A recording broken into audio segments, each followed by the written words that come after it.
That's not how the Force works. I don't care! Put a ticket in and make her name it gay! Yeah, I think I remember seeing the movie. There's one scene that sticks out, and it probably sticks out for everybody, which is that, have you heard the tragedy of Darth Plagueis the Wise?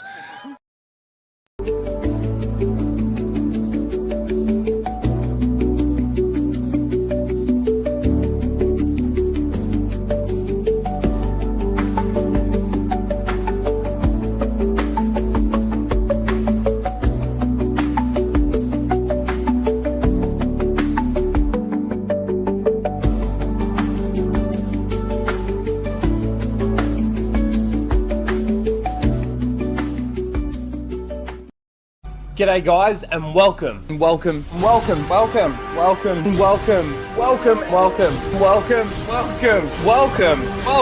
back to Casual Rage.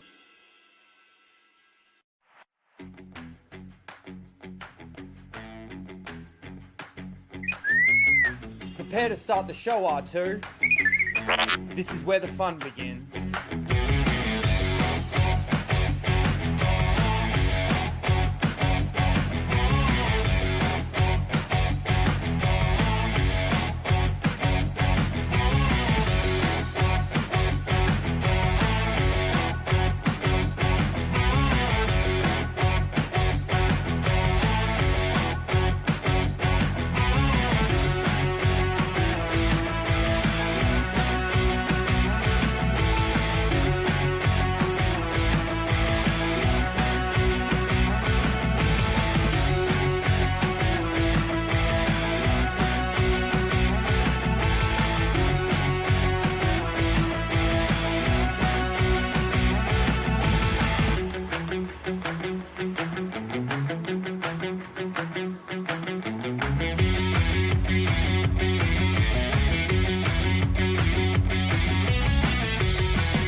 Hello, everyone, and welcome back to Casual Rage 212, where we're going to casually rage out about the topics of the week. Well, it's really kind of the topics, or the topic of the last couple of weeks for Star Wars, being Andor, of course. I saw, where is it? Where is it? There, Lara A, you're great. You're awesome. Saying that she's a bit over it. And like, I am too. I talked about it obviously on Anna's stream yesterday. And I also talked about it with Shad on, I think it was Tuesday for us. So it might have been Monday for you guys in the States. But I spoke with Shad over on his Night's Watch channel. So go and check that out if you haven't seen that. There was one part where he actually had me defending the show, which was really annoying. I even called him out on it, like, thanks for making me defend the show. But we haven't obviously had a chance to talk about Andor here on Casual Rage. Well, like, since it finished. We obviously didn't do the watch party last week. I just didn't really like how the watch party went. Like, I'm not a watch party channel, and I don't like just sort of sitting here and dead air and you're just watching me literally watch a screen. It's like, that's not entertainment. It's not entertaining at all. So we skipped the watch party last week for the final episodes. And then obviously I haven't had a massive chance to talk about it a lot on my channel. So we're going to do that despite how over it I am as well. We will talk a little bit about the fan base in that as well, but I want to talk more about the actual content and what we actually got out of it, what I think was good in it, what I think was bad in it, all of that sort of thing. We'll try and break it down as best we can. But yeah, if you also too, like I said, if you want to go check out some of my, you could say, extended thoughts on it, Anna's stream yesterday, that Star Wars girl, we had a great chat. Justin was actually on there. Purist was on there, which was really awesome. And then, like I said, Shadowversity over on Night's Watch. You can go check that out. Let's say hello to the chat. Of course, we do have Justin, Star Wars Marvel Purist, in the chat. If you're not subscribed to Justin, you know, like, what you got to do, right? Got to go over and give him a sub. His streams are really good. Obviously, he's clipping videos out of his streams, but the way he structures it's really, really good. So go and do that. Go and check that out. Gives you some great insight and information into the expanded universe. If you're into your Marvel stuff, there's Marvel stuff there too, obviously. Tilliam's here. He was doing a countdown for us in the chat. How you doing? SWA, hail, Rhino, hail to you, SWA. Andrew, smash that like button. He does say later to seal clap that like button. So do it. Do it. And of course, Lara A, give you another shout out. You're awesome. She'll probably be back later to rewatch the replay. We got Ryan Gosling in the chat. How you doing? Papa Palpatine's Pizza Padawan. How you doing? It's very true that Andor is not Star Wars. We got to always make the distinction that Disney Star Wars is not Star Wars. And you can say that it's written well. You can say that, you know, it looks really good. You can say that it feels like Star Wars. I would push back against that in regards to like the aliens and the droids and the lack of those things in this universe. Hurt it massively. The nuisance bird. Parrot currently on shoulder. Caw. How you doing, nuisance bird? Good to see you. Continuity does matter. Continuity does matter. And I'm going to talk a little bit about the K2SO retcon. I do have a little bit to say about that. We've got Gabriel Knight. How you doing, Gabriel? Good to see you as well. Firafema. We got that for the seal clap and the like button. Soul Assassin. Great mod. Smash that like button. Gary R. Whoa. Hang on. What did I just do? Sorry. Is there anything left on the Andor carcass, after last night? You mean after the chat with Anna last night? Like I said, probably not. Probably not. And like, I'm hoping that even if you've heard some of the things that I have had to say about it, maybe there might be a little bit more that we can, that I can throw out there for you guys. But like I said, I haven't covered it at all since it ended on my channel, and I think we need to do that. So feel free to hang around, and thank you if you do. I understand if you've already heard my takes on it. And if some people out there think that Andor is really, really good and they've heard my takes on it, they might not want to hear them again. Let's see. SWA for 13 months, just over a year. Thank you very much, SWA. I really do appreciate that. Andor is fake Star Wars and continuity slob. It is. They do have... The thing is with Andor, for me, it's kind of funny. It's got continuity issues. It's got hyperspace travel issues. It does have those things in there. And this is no justification for it, but they're nowhere near as bad or prevalent as they have been in other things.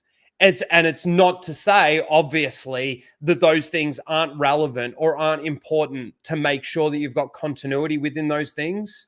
Because see, the funny thing with Andor too, if I could just isolate it to hyperspace travel for a second, right? Like the way that they did the hyperspace travel in those last couple of episodes where Andor flies back from Yavin to Coruscant to get Claire and everything, that doesn't make any sense. The time there doesn't make any sense.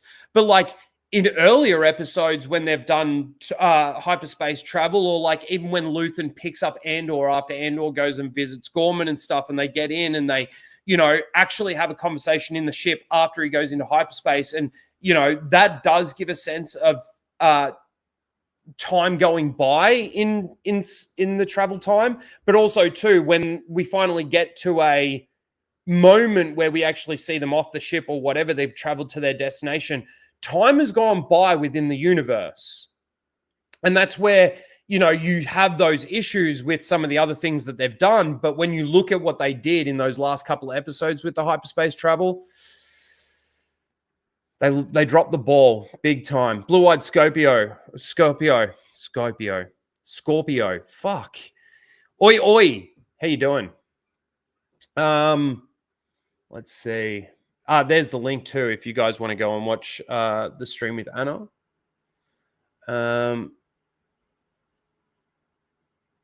Support anti-Disney watch parties.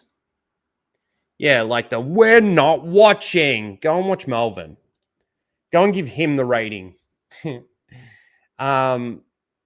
Understandable last week. Thank you. I'm not over Andor discussion yet. Fair enough. I'm a little bit over it because of, I don't know. I kind of feel like there's a lack of consistency in criticism here. I really do. Because, like, I've made many points. Like, I've got so many points, I can't even think of the one that I thought of yesterday where I said it. And Script Trooper, because he was on with Anna as well, Script Trooper's like, I didn't even think about that.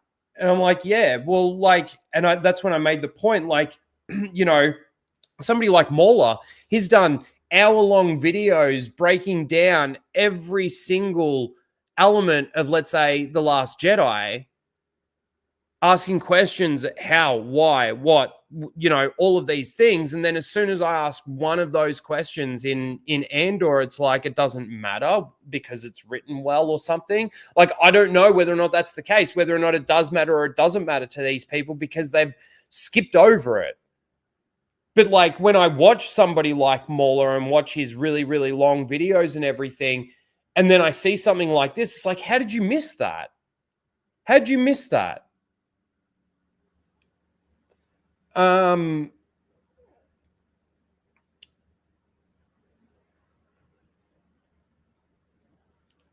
Dude, reach out to him. I'm sure if he's got time, you can find a spot. Man, he'd be more than happy. The great Mike Hill's in the chat as well. I can't go past Mike. Mike is awesome. Gabriel Knight gifted 5 Rhino Rebel memberships. Thank you very much.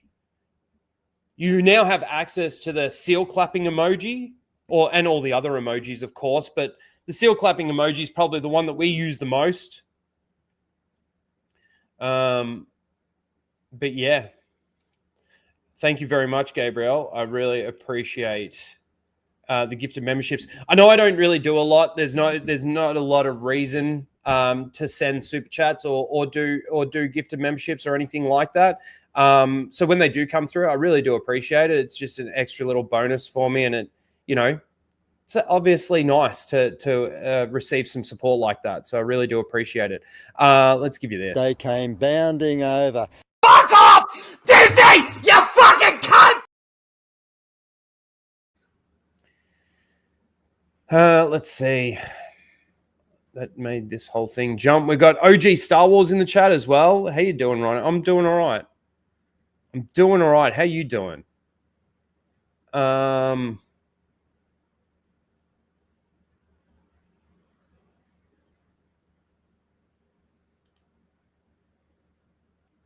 My point is the fan base spoke volumes by overwhelmingly not watching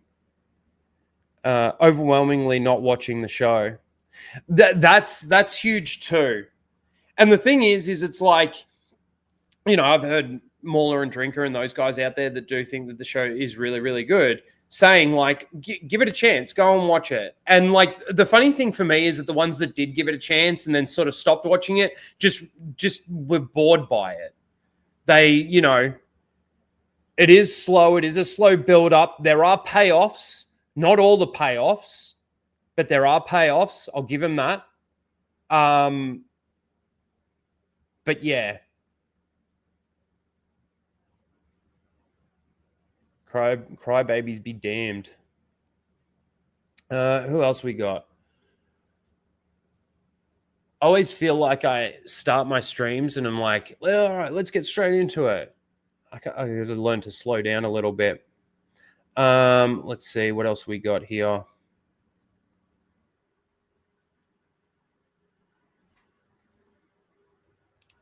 Dave Fraudloni and Gilroy never cared about George Lucas' Star Wars, only their selfish egos.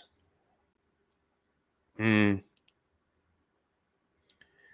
say probably more so. The funny thing is it's more so for me, Dave Filoni, than it is Tony Gilroy. I know Tony Gilroy was never a fan. We've got, you know, we've got him saying what he said.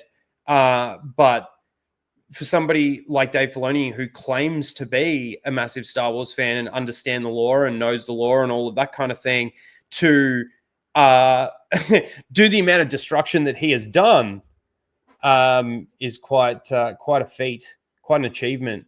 Keely Chow's here. How you doing, Keely? Good to see you.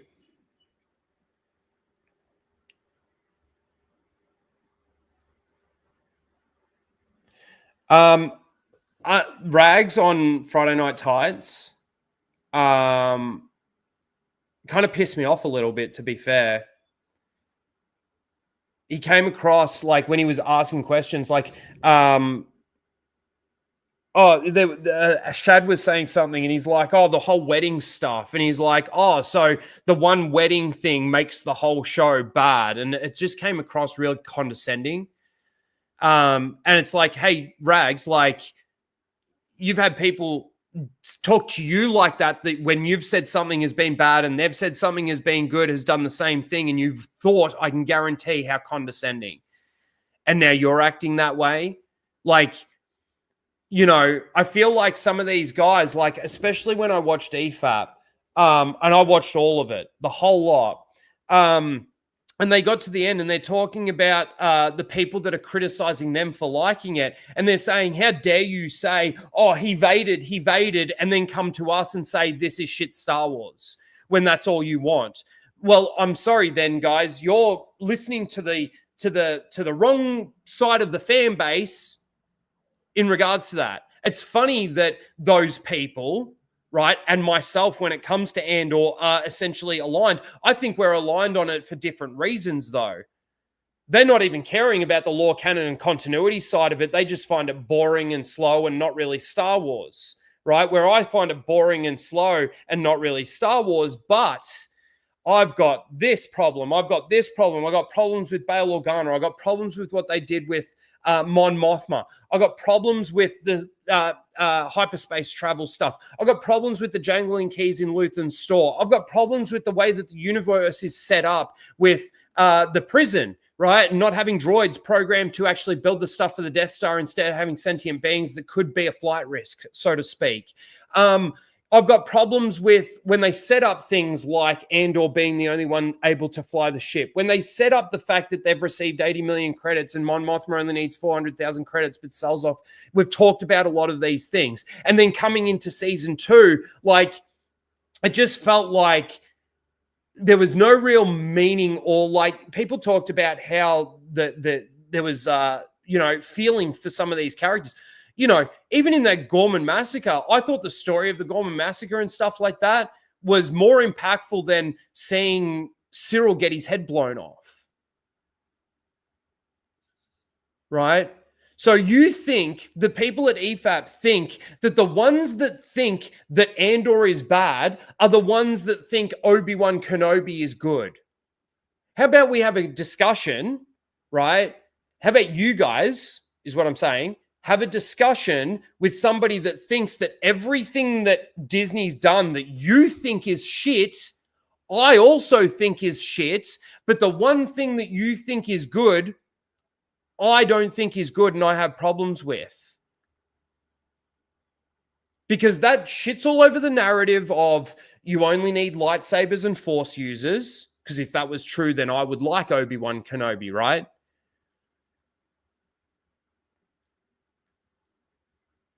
So that's where I like, because they were talking about, all they need to do is call out the color of the lightsaber, and that's enough for these fans. It's like, okay, yeah, that's enough for those fans. How about the Star Wars fans that are massive EU people and stuff like this?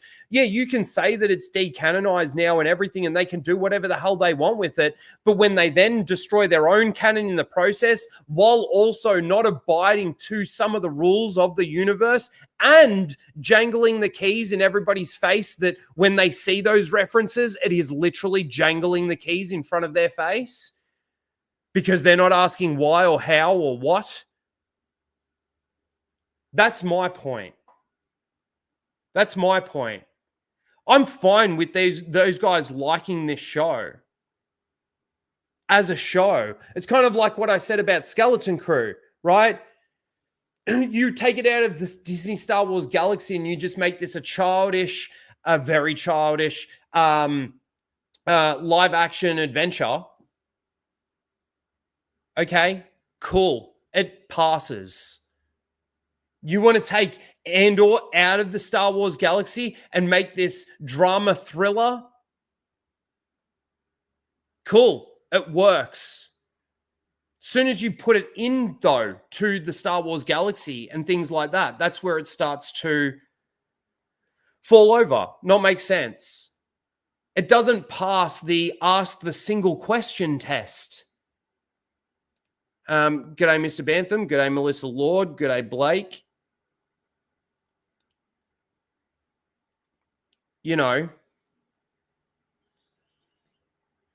And the single question test, I've just made this up on the spot, is purely like they create something, they tell one part of the story, they, invent a piece of lore or whatever, and you ask one question about it and you don't have an answer for it. I mean, the best example of that, and I did use this example in some of the other streams that I did and talked about this, is tracking fobs. But we're not going to go into a massive deep dive into that. Because most of you know my thoughts. And I think most of you actually agree.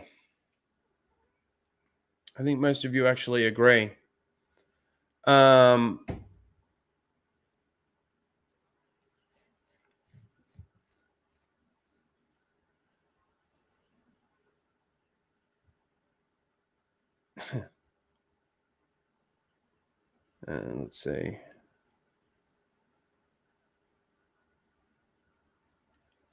Yeah. I mean, I would argue Galaxy Quest. Galaxy Quest is one of the best parody, movies, I think, of all time. What do you like? If I was going to pick the two, let's say, franchises, what do you guys think is better, Galaxy Quest or Spaceballs?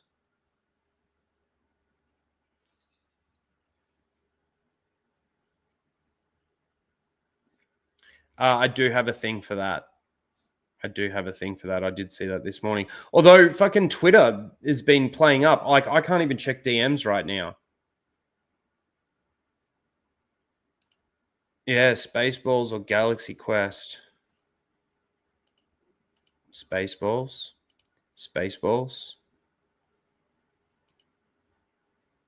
Actually, let's do a poll. Let's just do a poll. I think that's the easiest way to do it, isn't it?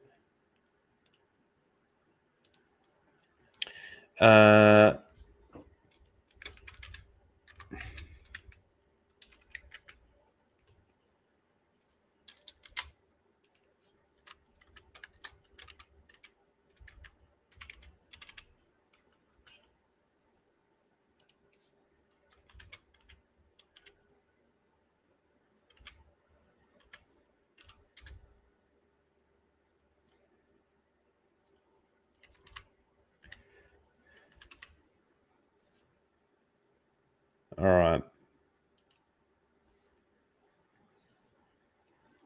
What's better, Spaceballs or Galaxy Quest?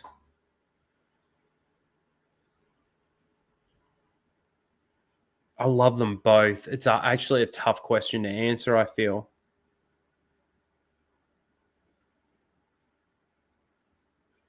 Oh, dude. Oh, dude. Actually, this would be a great case study. By next week, SWA, do you reckon you could watch both movies by next Casual Rage and then let us know? What do you reckon? Which one's better? Fuck. I can't believe you've never seen even one of them. Oh yeah, you must watch both. Spaceballs for the win, says Melissa. Both are great. Man, I don't even know which one I'd pick.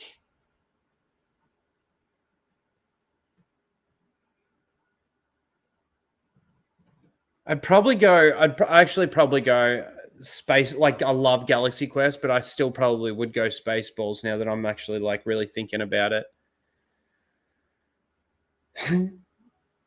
Spaceballs is so good.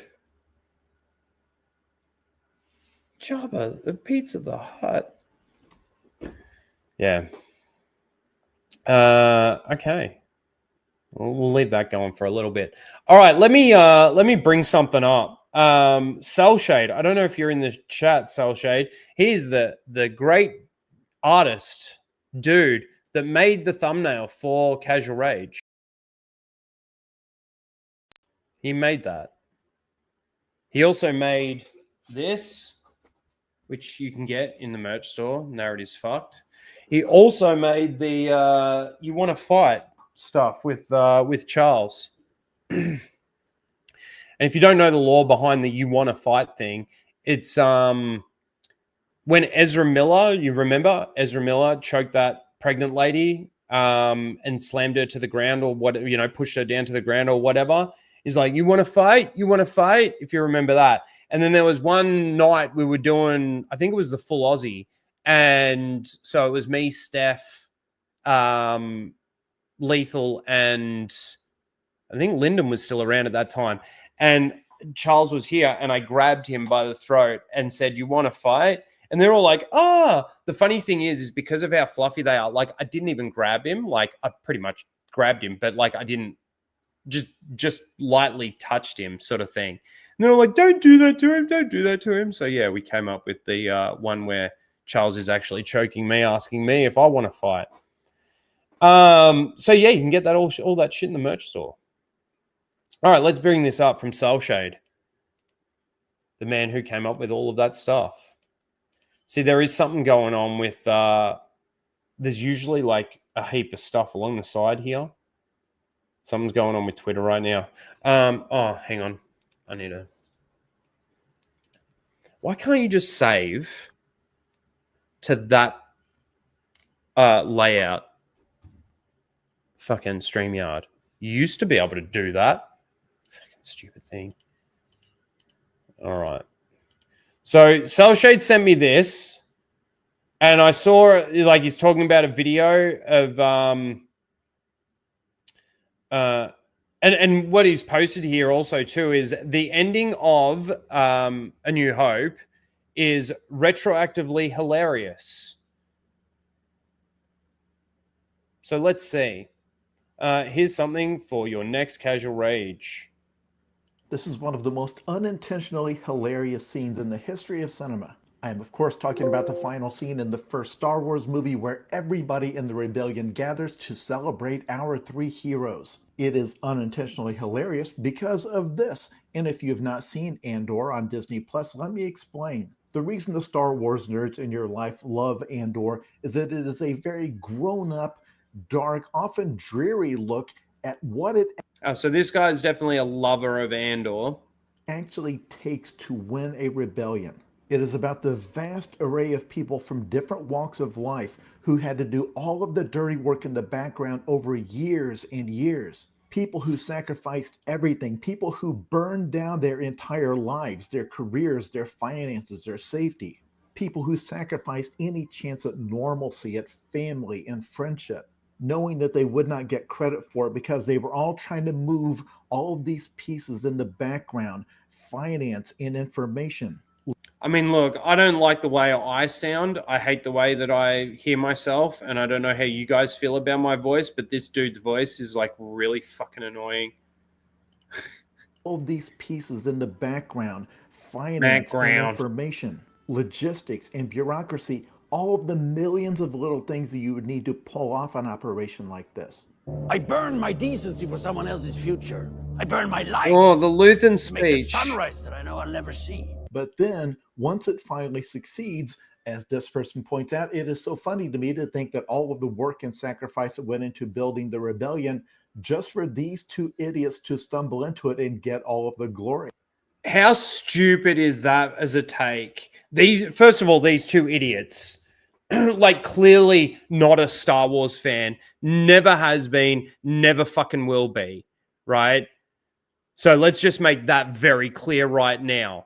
But the fact that he thinks that those achievements retroactively make it so that these guys are getting the award for that. No. They might have been able to set all of this stuff up. And they might have been, based on Rogue One, the ones that were able to help get the Death Star plans to them. But it's like saying there's a soldier, right?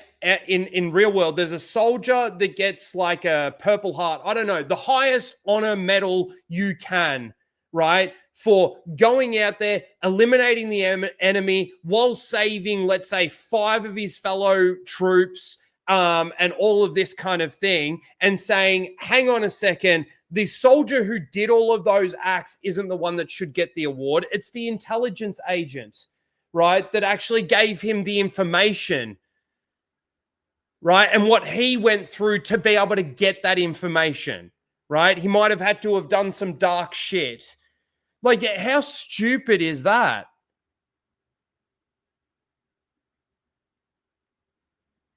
How stupid is that? And again, the way that he says, like, these two fucking whatever he said, get all the glory. Because keep in mind, none of the rank and file know anything about the Force or destiny or any of that.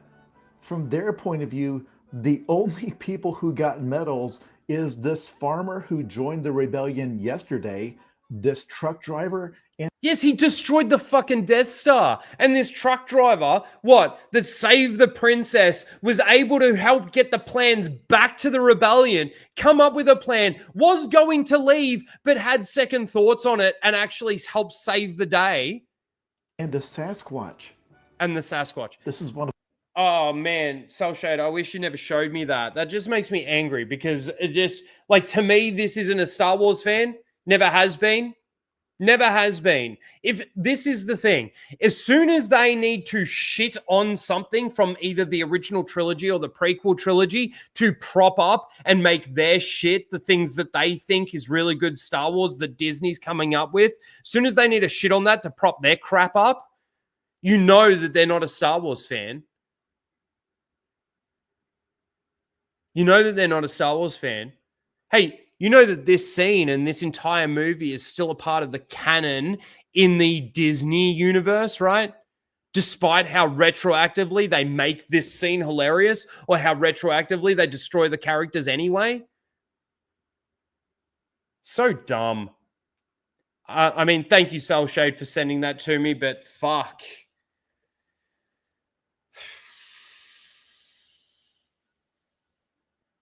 Oh, yeah.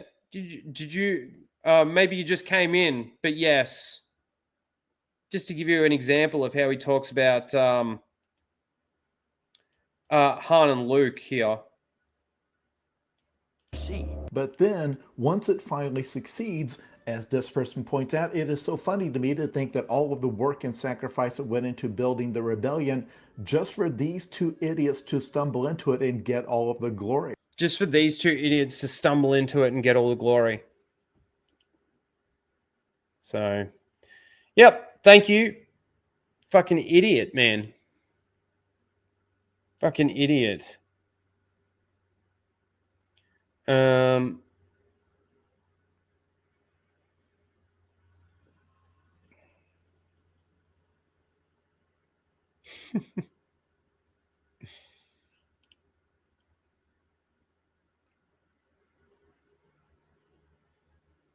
Charles Smash. Qui-Gon wants a word with you. Yeah. Yep. All right, what do we got next? What do we got next?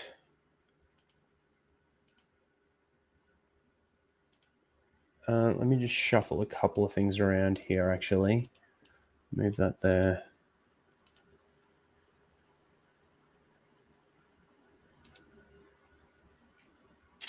All right. So there's obviously been a lot of discussion with Tony Gilroy, a lot of interviews, him mentioning a few things. And one of the things that I did criticize Andor for is the retconning of K2SO's backstory. Now, let me just say this. After seeing what they did in the comic book, I never bought the book. I never read the book or anything. I knew that they'd made an origin story for him. And based on how they did do this, made me curious. And I did see a video from Script Trooper, actually, that also made me even more curious. So I looked into it a little bit. And look, let me say this. The way that they did K2SO's backstory in the comic book, I would have retconned it too. I would have. The thing is, though, is that is not the point. That is not the point. Now, you know, if you want to argue that if, let's say, George Lucas had have done his sequel trilogy and might have taken some exception to some of the stuff, let's say, in the books, right? There are parts of that you can allow. But when Disney came out and said that they decanonized the expanded universe so that they could have one cohesive story, one cohesive canon, and it all be in continuity and all of that kind of shit, if you even think that you're going to do, let's say, an animated or a live action or something along those lines, then just don't write the fucking book. And if you're going to write the book, make sure that when you do bring it into live action, it matches up. They did the same thing with the Ahsoka novel. They released the Ahsoka novel. It's out for, a year or two? And then they do Clone Wars Season 7, which the Clone Wars Season 7 thing is essentially a nitpick, but like it's not invalid. The changing the colors of the lightsabers is not an invalid criticism when they established the colors in the book, right? But I'll give you the fact that that's a nitpick. But when they changed the entire story of what happens on the farm planet, don't get me wrong, it's been a long time since I've read the book. And then they completely changed that in Tales of the Jedi. That's a problem. That's a fucking problem. So I want to share with you what Tony Gilroy actually said about this. So we've got Star Wars Scran here sharing some videos. So let's take a listen to Tony Gilroy. And you talk about canon. I mean, canon doesn't. I usually try to deal with it and.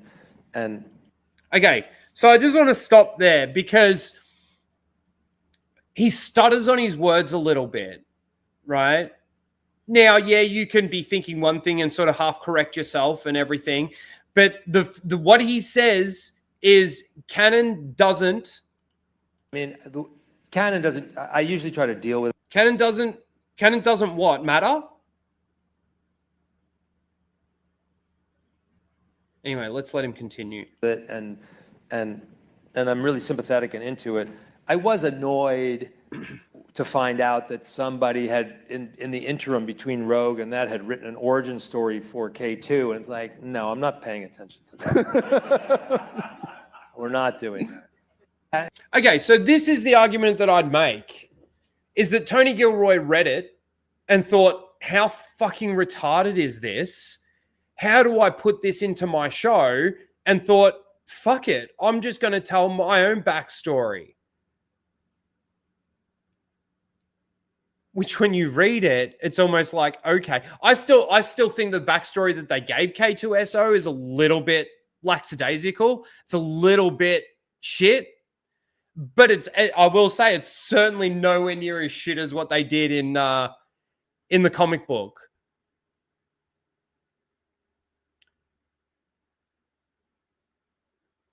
But again, that's not the point. That's not the point. Because in all honesty, I think it was the right decision to change his backstory in what you basically did, even though I think that it's flawed in itself. It's better. But that's not what Disney Lucasfilm told us that they were doing with the canon. That's not what Disney Lucasfilm told us that they were going to do with Star Wars lore moving forward. This is the thing. Are you now going to refund all those comic books because they're no longer canon? Because when the people bought the book, they thought that they were buying canon.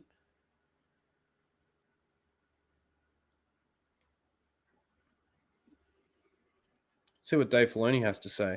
People get into all these debates of what's canon, what's not, and sometimes forget just the special nature of telling a good story. People. The thing is, Dave Filoni, is that the nature of telling a good story, you can tell a good story while also keeping like lore, canon, and continuity in line. I mean, the continuity aspect of telling a good story is very important. Because, see, you've got continuity is a very broad thing, right? You've got continuity of the lore. You've got continuity of the canon. You've got continuity of the universe. You've got continuity of the characters. So continuity is a very broad thing.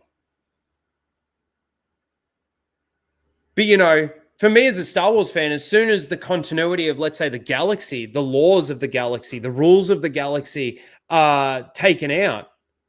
And I kind of made this point on Shad's stream, I think, like, Disney, you did this. Disney Star Wars, Disney Lucasfilm, you fucking did this.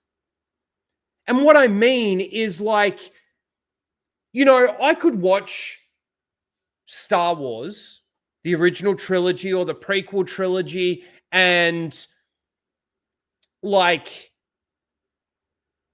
not really have to ask any questions. Like, I could sit there and watch it, and what I'm seeing in my head through deep dives or whatever is making sense, right? Now, you might have a couple of your issues, like with R2-D2 with the rockets and being able to fly and then not being able to fly in the original trilogy or whatever. People make those kinds of arguments, and I get it, right? I understand that. But what was the point that I was making? Fuck. This has happened to me like on nearly all three streams that I've talked about in regards to Andor, because there's so much going on that I lose my train of thought.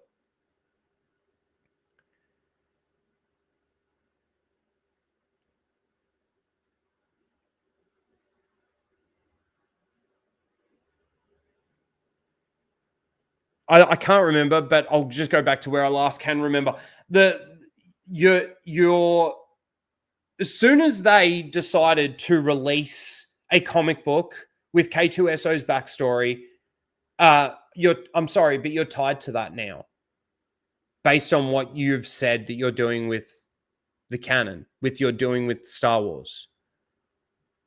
Now, like I said, let's say, you know, we got the expanded universe,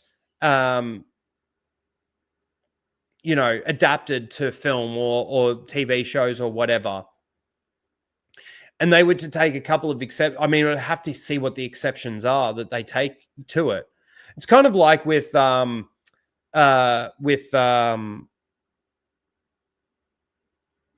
Piece. Now, I know that there are some hardcore One Piece fans out there that really don't like the the Netflix show because of the exceptions that it does take. And this is where, like, I will say the different levels of normies. Oh, I was about to blame Disney, I remember. But there's different levels of fans, right, that know certain amounts and stuff like this. The good thing is when you've got these fandoms and you've got different fans that know certain amounts and more than others and stuff like this, it depends on how you receive that information. Like when I spoke to Ryan and Lethal Lightning about the Clone Wars, and it completely changed my perspective on it. But what I wanted to say before is I blame Disney. That's right. I blame Disney for the way I now view, I can only speak for myself, the way I now view not only Star Wars, but other shows too, especially shows and movies that Disney does come out with, right? Because I never used to have to sit there and go how or why as often as I do now, right? Like I see something that sort of might, how? Like I'll bring it back to the tracking fobs. Like as soon as I see tracking fobs, I'm like, okay, let's see. And now that we've got all this context to it, it's like, answers, please. So it's on them that now makes me go into something like Andor, for example, and seeing the tablets in the background of Luthen's store for the access to the world between worlds and think to myself, holy shit, how? I mean, fuck.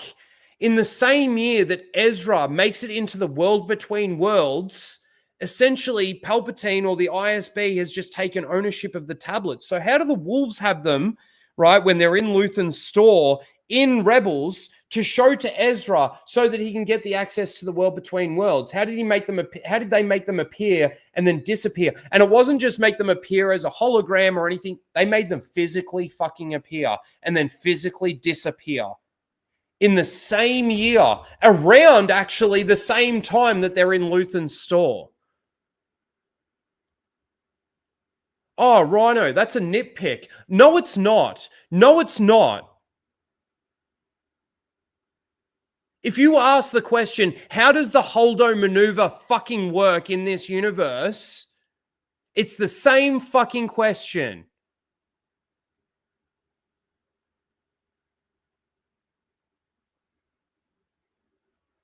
It's just people don't know it. For example, the entirety of the EFAP crew didn't even know what they saw when they saw it on the screen.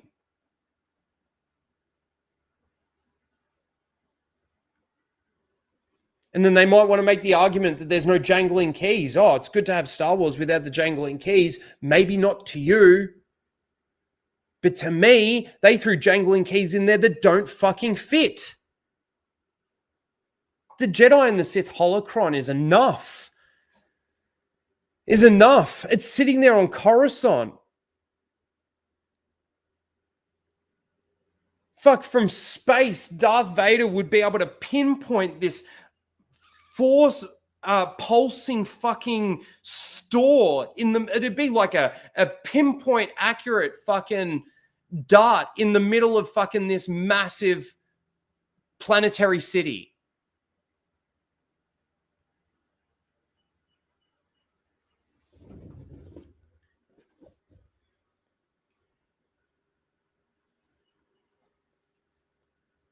And that's what makes it not fucking Star Wars.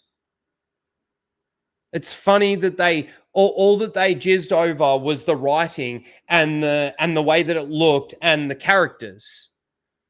And the funny thing is that what I would give this show credit for is the way it looks, the way the character, like the acting. I think there's some average performances in there, but there's some good performances in there, and some of the writing. And the story that they wanted to tell was told reasonably well, in my eyes. I don't think it was great. I don't think it was bad. It was fine. pinching something out of the expanded universe again with the Gorman massacre and then changing it, keeping that in place. But the funny thing is I'm sure in those stories where they tell those stories, what you did with the Gorman massacre is what that Gorman massacre did in the EU. Whereas that Gorman massacre in their canon really did nothing. It means nothing. Nobody cares. And then even still, the massacre that they do, still nobody really cares.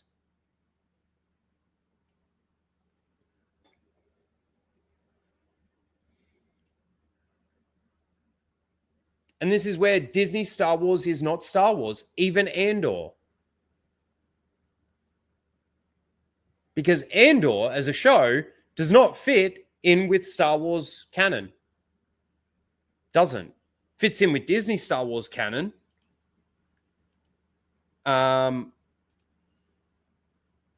It's funny that I saw this, and the only real reason why I'm bringing this up is because I feel like the Gilroy Goobers, if that's what you want to call them, want like George Lucas to love what they love when it comes to Disney Star Wars. So, as long as George loves it, then they can throw it in our face and go, see. It's good. It's good based on the creator. Andor creator Tony Gilroy asked if George Lucas has seen the show. He says, I don't know. Not even rumor-wise. I've only spoken to him once after Rogue One, so fucking ages ago. I spoke to him on the phone. He was congratulating us, but no, I've never met him and I've never talked to him about it.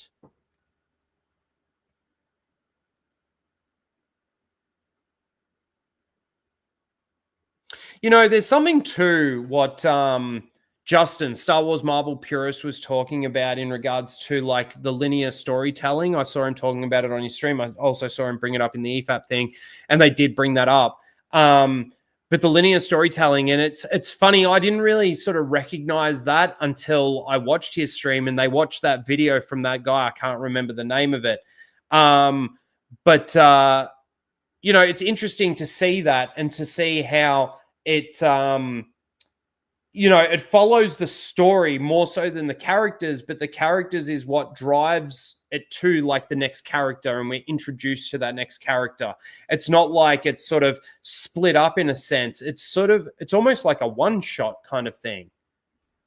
The way that the storytelling is told, which is like kind of really awesome. But they don't do that in Disney Star Wars. In Disney Star Wars, you got flashbacks all over the place. Technically, there you go. Yeah, you did. Technically,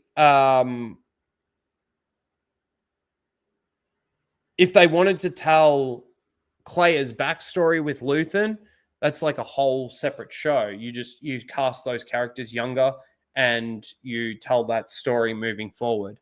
That's in George Lucas's, in the Star Wars form of storytelling. Hey, Justin, do you have the name? Oh, sorry, it is there.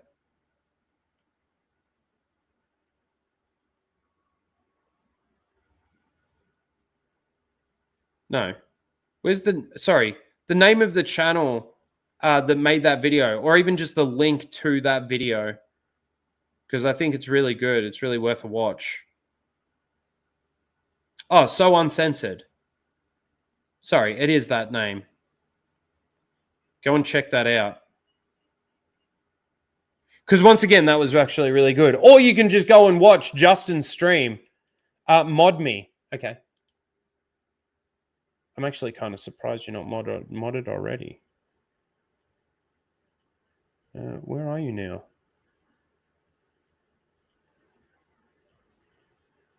Fuck, Justin, where are you? Add as mod. Standard. There you go. You are now modded. Awesome. And John Gets Gaming. Dude, What a legend. Fucking dropping 10 gifted memberships. Thank you. I really appreciate that. And I'm sure the people that received those really appreciate that too. Thank you. Thank you very much. Thank you very much. Thank you very much. Well, that was really loud in my headphones. I need to turn my volume down a little bit. Don't let the American. Did you just pop? Yes, telling you what to do.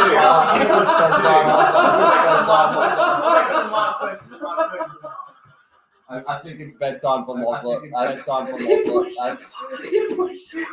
That's the type of thing that we watch on fucking Happy Birthday.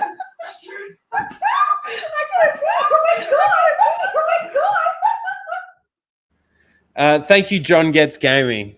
Appreciate it. I see a Ron S in the chat.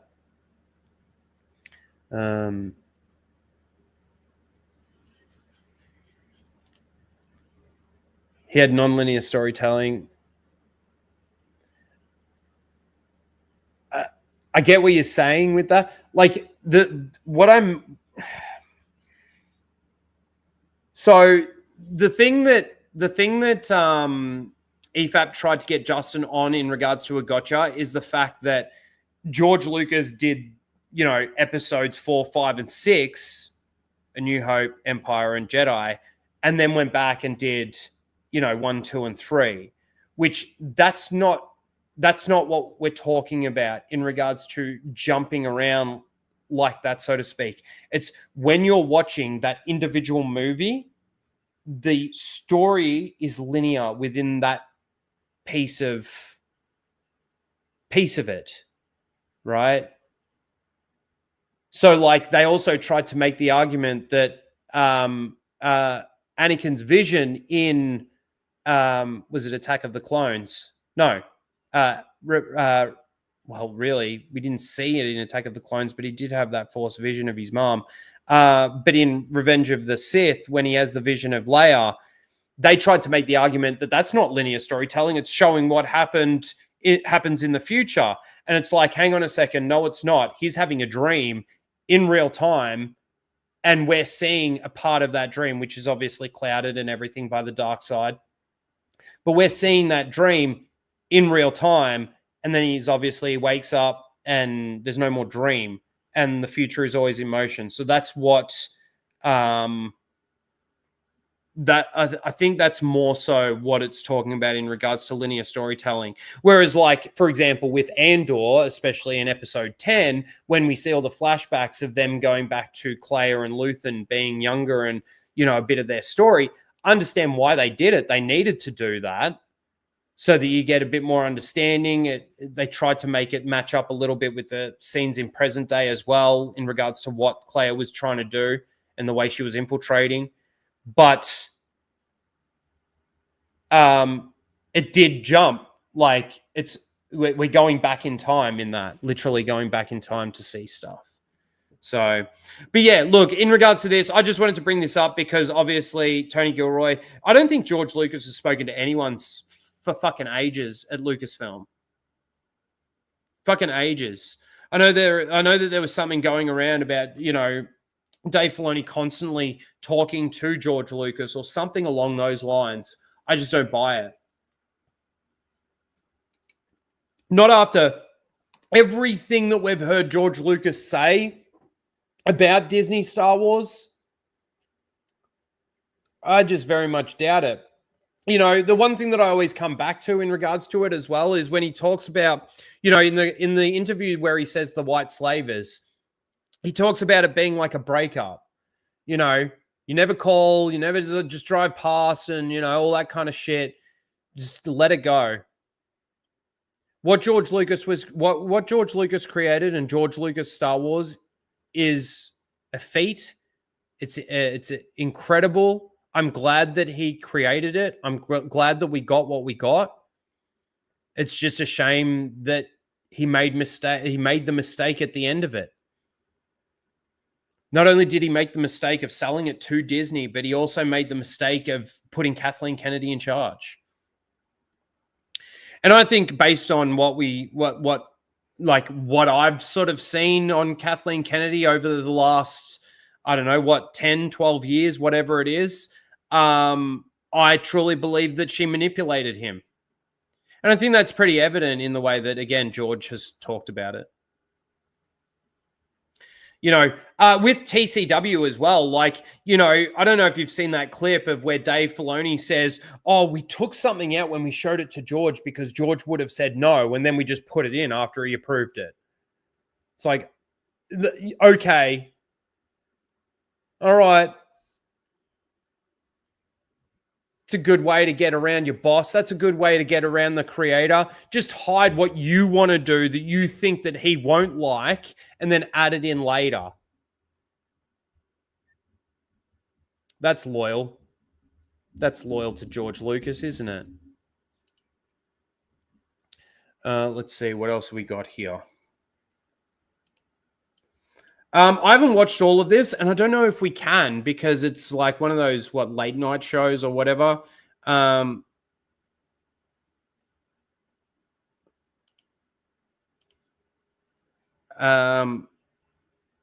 Tony Gilroy explains where the idea for Disney Plus's Andor originated. All right, so you worked on the film Rogue One. Andor is a prequel series to that. Yep. It did not seem like an obvious idea. How early did this start percolating to do a television series?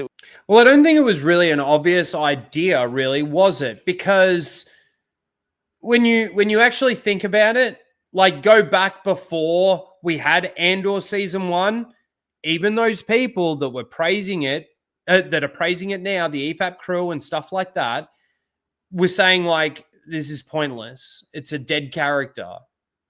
They're going back in time to tell us the story of a character that we know about already. And the funniest thing is that he was the least compelling character in all of Andor, was Cassian Andor. Crazy, huh? But yeah, I even think that the EFAP guys probably thought that Andor was going to be shit based on everything else. Because, I don't think that those guys even were on board for Mando season 1. I think that they were sitting there laughing fucking at that. It's crazy how in line I am with those guys with everything other than Andor. And the funny thing is I can see what they do like about it. I can actually see what they like about it. There's some good stuff in there. It's kind of like how I've talked about Bad Batch, right? Out of all the seasons of Bad Batch and all the episodes of Bad Batch, I can only really pick 3. And the funny thing is that I was actually thinking about this the other day. The 3 that I picked that I think are good in the Bad Batch are filler episodes. They're isolated little episodes. In fact, 2 of them are a part 1 and a part 2 almost of a story. And the other one was that one with Crosshair, which is, like I said, almost its own isolated little story.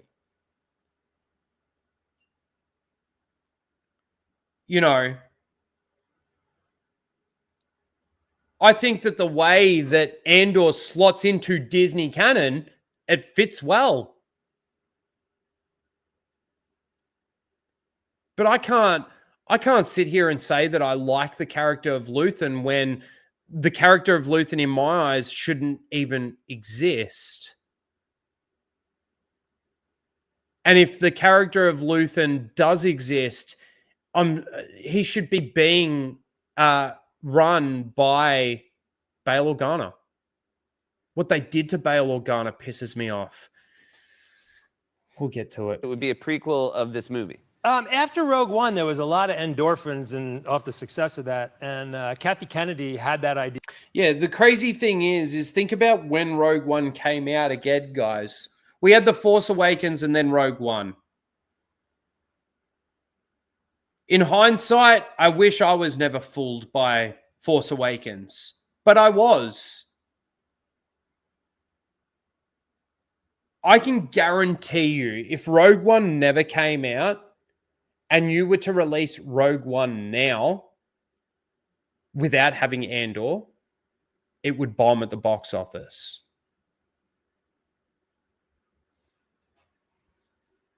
Idea for a couple years, and they tried different variations of it, but the economics of streaming weren't there. You can't really do Star Wars cheap, and they hadn't really picked the lock. And along the way, I kibitzed about what they were doing, and finally one day she called and said, all the crazy stuff you've been saying to us, we might want to do that. This is a show that I love to recommend, and obviously I'm a fan of Star Wars, but I truly... Everyone's a fan of Star Wars, aren't they? Obviously, I'm a fan of Star Wars. Obviously. I believe this is the Star Wars property that it is the least important to be a fan of Star Wars of. Like, I just think if you're a fan of great storytelling and great television, like, this is for you. Man, that's why I'm here for. And that's where it really does lie, isn't it?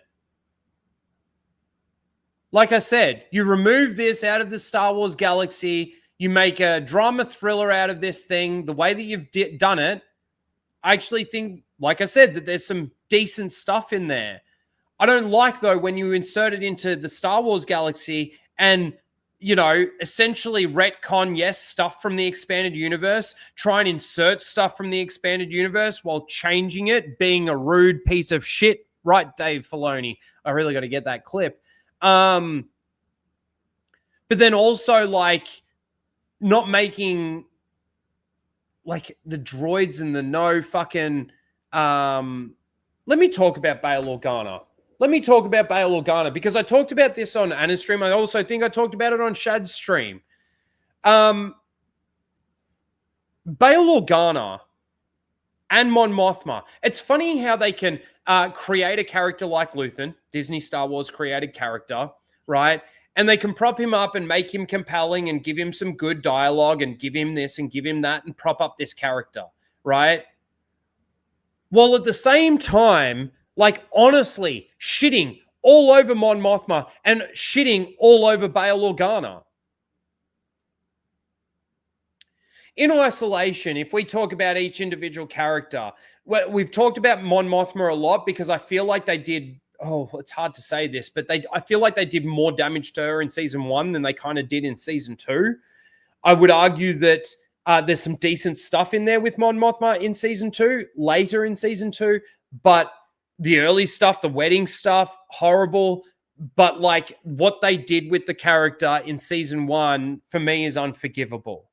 Right? People want to say, it's written well. Like, no, it's not written well at all. In regards to what Mon Mothma would do in the situation that she's in. Also, too, what Luthen did, what a piece of shit he is, or what he didn't do to help Mon Mothma back, and all of that stuff. We've talked a lot about Mon Mothma, but just going into Bail Organa, what they did with Bail Organa I might just take this down for a second. What they did with Bail Organa in the Obi-Wan Kenobi show is unforgivable in itself, right? With, if you don't know, I've talked about this multiple times. This is why I don't like sort of repeating it, because I know that there's so many people that have probably heard what I'm about to say like 5 or 6 times already at least. But what they did with Bail Organa in the Obi-Wan Kenobi show, when they made Obi-Wan and Bail made the agreement to not communicate. They then obviously don't communicate for ages. And just when just when things start getting really fucked up and Obi-Wan loses his communication device, Bail sends a transmission saying, your silence worries me, even though they made the agreement not to talk. Your silence worries me. I fear that you've been captured. And based on the fact that that is where I am right now and that's how I'm feeling right now, I will go to Tatooine and look after the boy. Now, the crazy thing in that whole thing is the fact that if he thinks that he's been captured, then who does he think he's sending this transmission to? And why in God's name, why would he say what he's saying if he thinks that? So they fucked him up there, right? But the way that they've essentially fucked him up here, first of all, like I said, he should be essentially doing what Luthen is doing. From the very beginning, from Revenge of the Sith, and him being given Leia and everything that he's doing, right? And even the way he is in The Rise of Darth Vader, so compelling and so interesting. But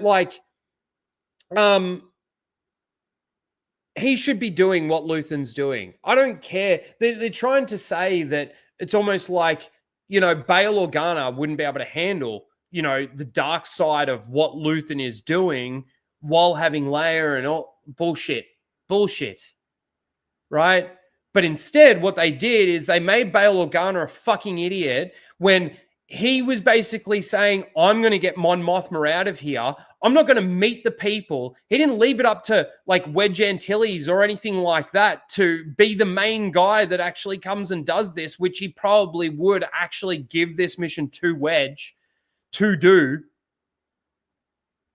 But no, instead of that, we've got to make it so that it's Andor and Luthen's team that gets Mon Mothma out successfully, and Bail Organa's team has been infiltrated by an Imperial.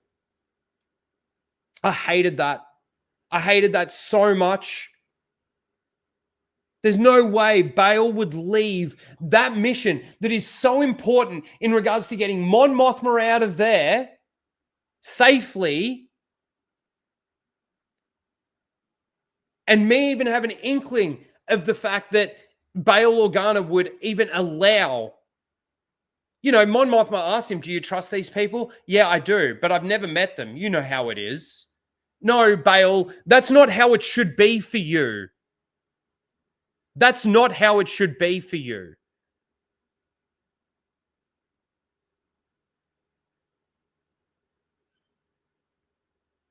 And the fact that, he gives Mon Mothma the platform to say what she's saying, and he decides to stay, and she does mention that he'll be a hostage there or whatever because he's giving her that platform to be able to, call out Emperor Palpatine.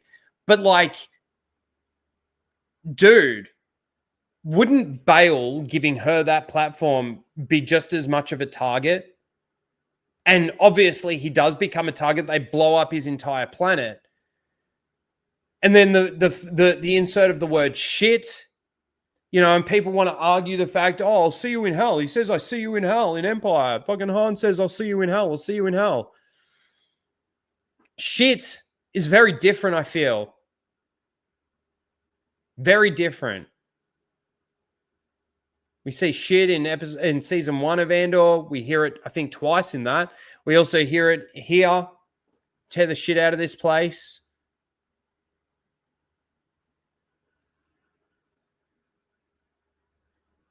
There are other words. I was actually re-listening to the Revenge of the Sith novelization, and somewhere near the beginning of that, Obi-Wan says something to Anakin, and he uses some kind of slang. There is some slang in there that he uses, and it's Star Wars slang.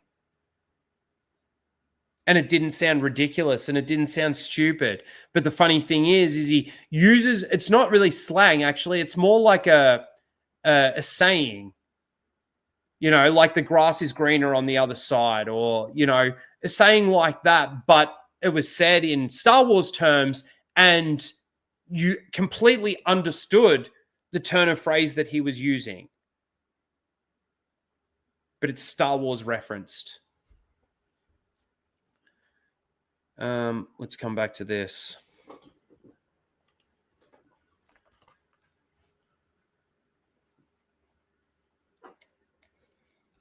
For literally, the pizza I'm supposed to deliver tonight is you do not have to know anything about Star Wars, like Star Wars, or anything. I mean, and that's really evident. The funny thing is that that's the audience that they want. People that don't like Star Wars, that don't know Star Wars, because once you do like and know Star Wars, Andor falls apart.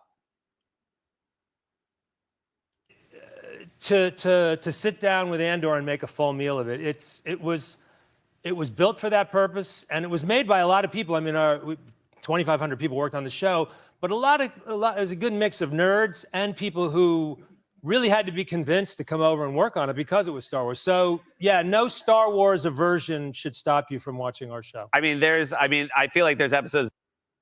I don't know why they're talking about it like that, though. No Star Wars aversion. Like, Star Wars was like, there were Star Wars fans and there were people that are just not interested in Star Wars. It was always fine to have it that way. The funny thing is that the Star Wars aversion that you're talking about has come from the creation of crap, shitty Disney Star Wars.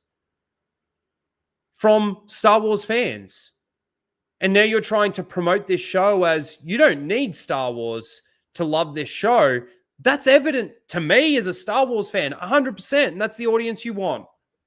Non-Star Wars fans. It's been a great heist film. There's episodes that are prison break film.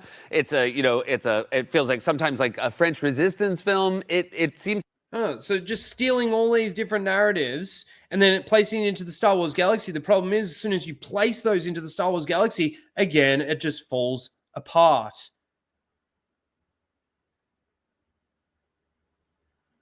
Oh, there's a Prison Break arc. Yeah. Are you asking the question, why aren't there droids? The immediate question that I would ask Tony Gilroy is, why have you decided to put sentient beings in the prison instead of actually just having the Empire program droids that would just do the job day in, day out and not be a flight risk in regards to revealing that this is even happening? And then you don't even have to have that scene where a person has finished their time. Instead of actually releasing them, transferring them to another thing, which this must be the first time that it's ever happened in, I don't know how long this prison has been around for, enough to have 5,000 people there, enough to have people there way longer than Andor's been there. Like, can you make any of that make sense to me, Tony Gilroy? When they escape the prison and they all dive into the water, and then at the end of it, all we see is Andor and his buddy escape the prison, make it to the beach. What did happen to all those other prisoners? The 4,998 other prisoners. Did they all just swim in a different direction than Andor and his buddy? Did they make it to any sort of shore, or did they swim out into open water and then just drown? Or like... Do we have anything on those? Or you just couldn't afford some extras to make it to the beach with them? Is that what it was? On a $700 million 2-season show. To have, even though it's tied to this one very specific genre, it seems to have explored so many other genres. Is that a freedom you found over the course of working on it, or was that the plan all along? No, I mean, the reason I took the job was that it was a chance.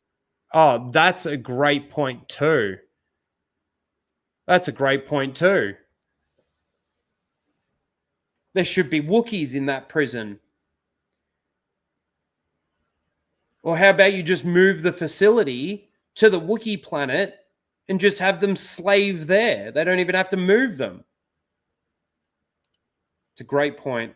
To have a canvas. I mean, I sort of feel like I've been a short story writer my whole life long, writing scripts. You're always, you know how it is, you're always looking at that corner, 130, 125, that page count. Yeah. And this was a 1,500-page epic novel about revolution, which was and fascism and rebellion and stuff that I'd been really excited about my whole life and didn't really have an opportunity to put anywhere. And this was it. And I had Diego Luna and a lot of Disney money. And They say if you can get Diego and Disney money, you can have a hell of a time in New York City. Yeah. There you go. I hadn't watched that either.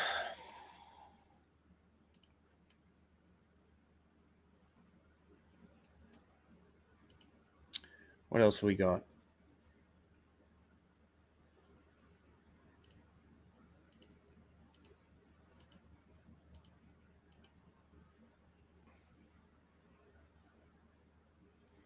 Oh, this was a thing that,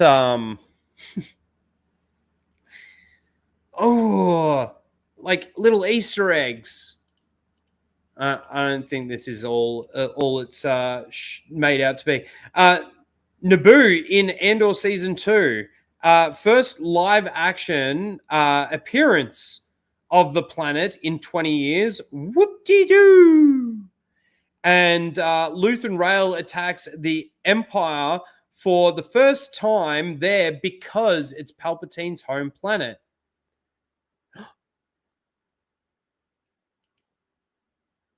Hang on.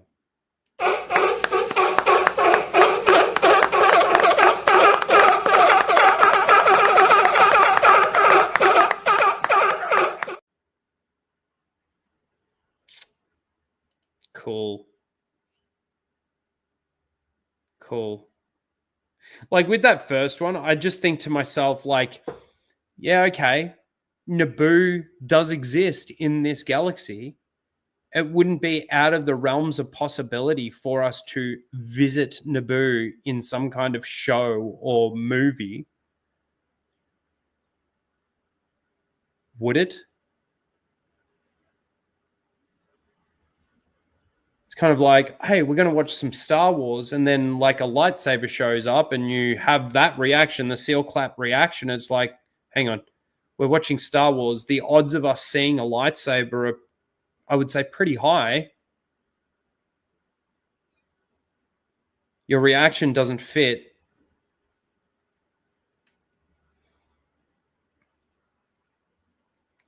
You know, and like even with like Gorman, for example, and we talked about this on some of those other streams. I'm a bit all over the place. This breakdown of Andor has sort of been coming in and going out, if you haven't noticed.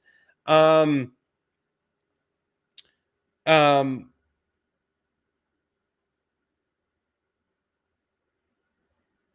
now I can't remember.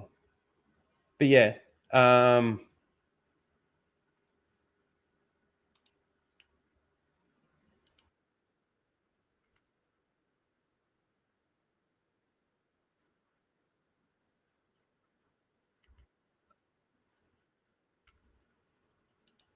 I was going to say something about Gorman, but I can't fucking remember now.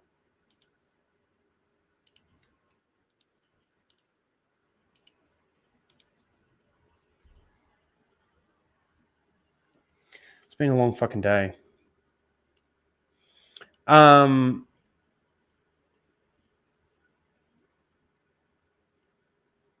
that's right. Gorman. Gorman has a population of 800,000 people.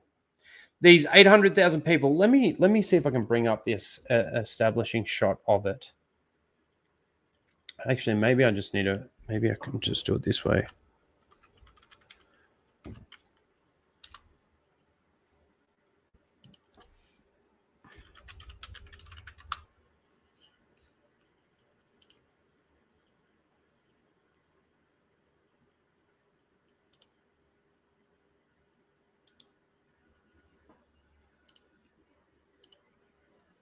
Oh, fuck.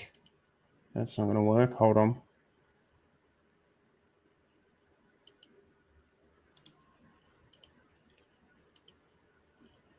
Oh, that's not going to work either. I keep trying to open these images in other tabs and then it goes to fucking something else. All right, I'll just have to do it this way.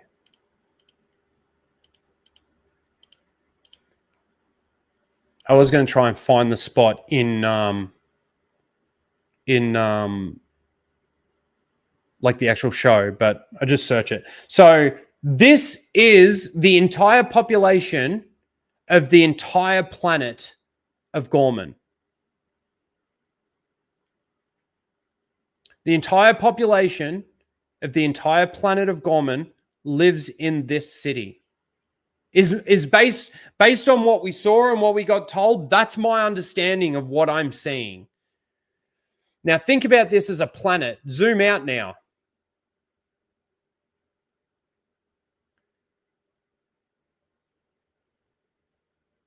I think the Empire could have done something a little different than what they actually did and how they planned it out. And I'm not going to say that it's necessarily what they did was kind of a bad thing, but like in the way that they actually, you know, did it. But in saying that, people want to talk about the world building. I'd argue that the world building of this planet was it was horrible. And then like, okay, so this then turns into this. This is a bigger picture here of it. And that's literally the only part really of it that we see.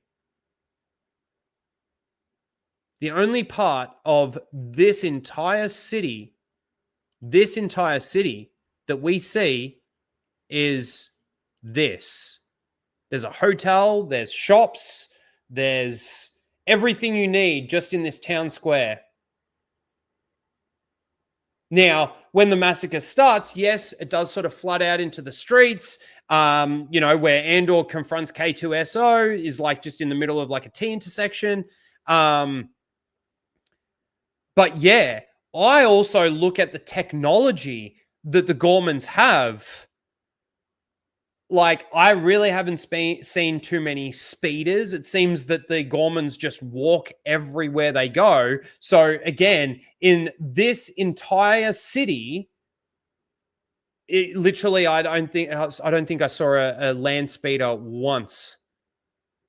The only time that I did see a land speeder is when they were transporting the goods, and they, when Cinta dies, that's the Empire transporting, and in the end, in the massacre, when they use one of the Imperial speeder things to take out K2SO.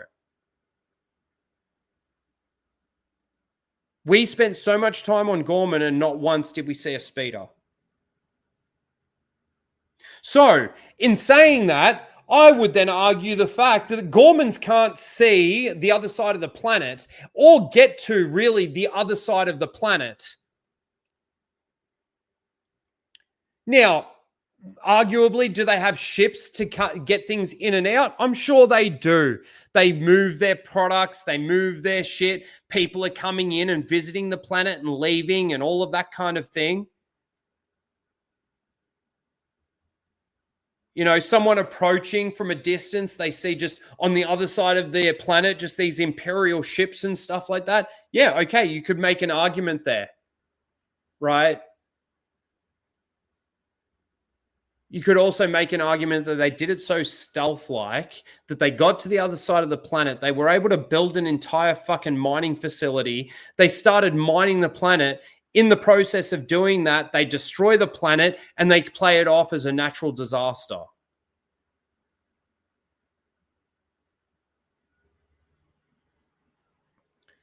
I don't know. They were able to go to fucking that place in Rogue One, have a fucking an Imperial ship just hovering over the temple of it and everything, and everybody knows that they're just mining for Kyber. And then just taking what they want. They didn't have to go through a whole thing. Oh, but they're probably not going to end up destroying that planet, so it doesn't really matter. I don't know, man. I don't know, man. I can't stand it when, I see these sort of plot holes and, not even really plot holes. They're more like lore and continuity holes, lore and canon holes. And then I bring them up and, you just want lightsabers and fucking Force users. Fucking okay. Okay.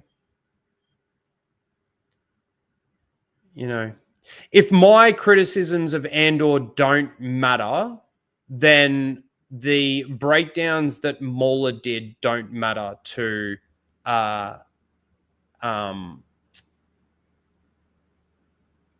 Last Jedi.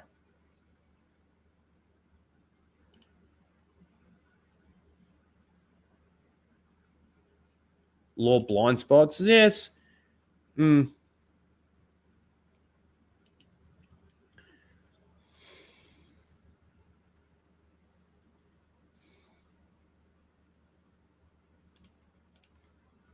Just another little thing here to make everyone feel sick. Andor is a top 3 Star Wars project of all time. Agree or disagree? Disagree. Disagree, because it's not Star Wars. Disney Star Wars isn't Star Wars, including Andor.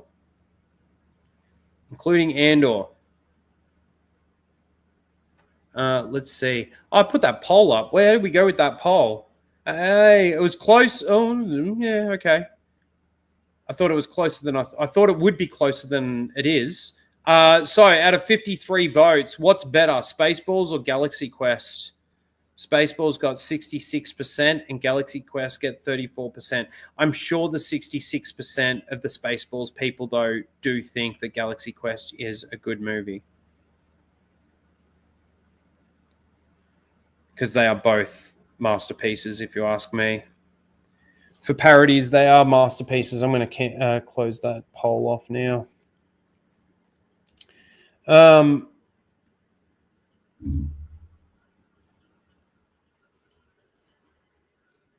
Oh, Ron S. agrees.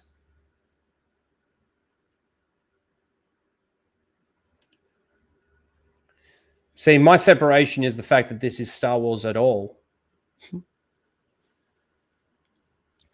Top 3 of all time, I would say. See, you're just going like you're saying each 3 in the original trilogy. I go Empire.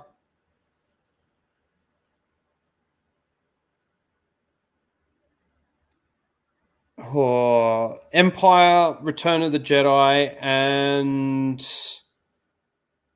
Revenge of the Sith. Top 3 for me. That's probably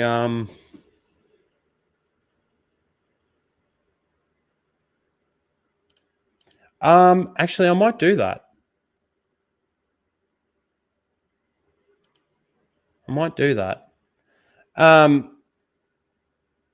Let's see if I can get through this super chat. Thank you, Ryan, for the £20, I think that is. I believe it's better money than our money. That's all I do know. If you remember, 2 Imperial officers in A New Hope, mention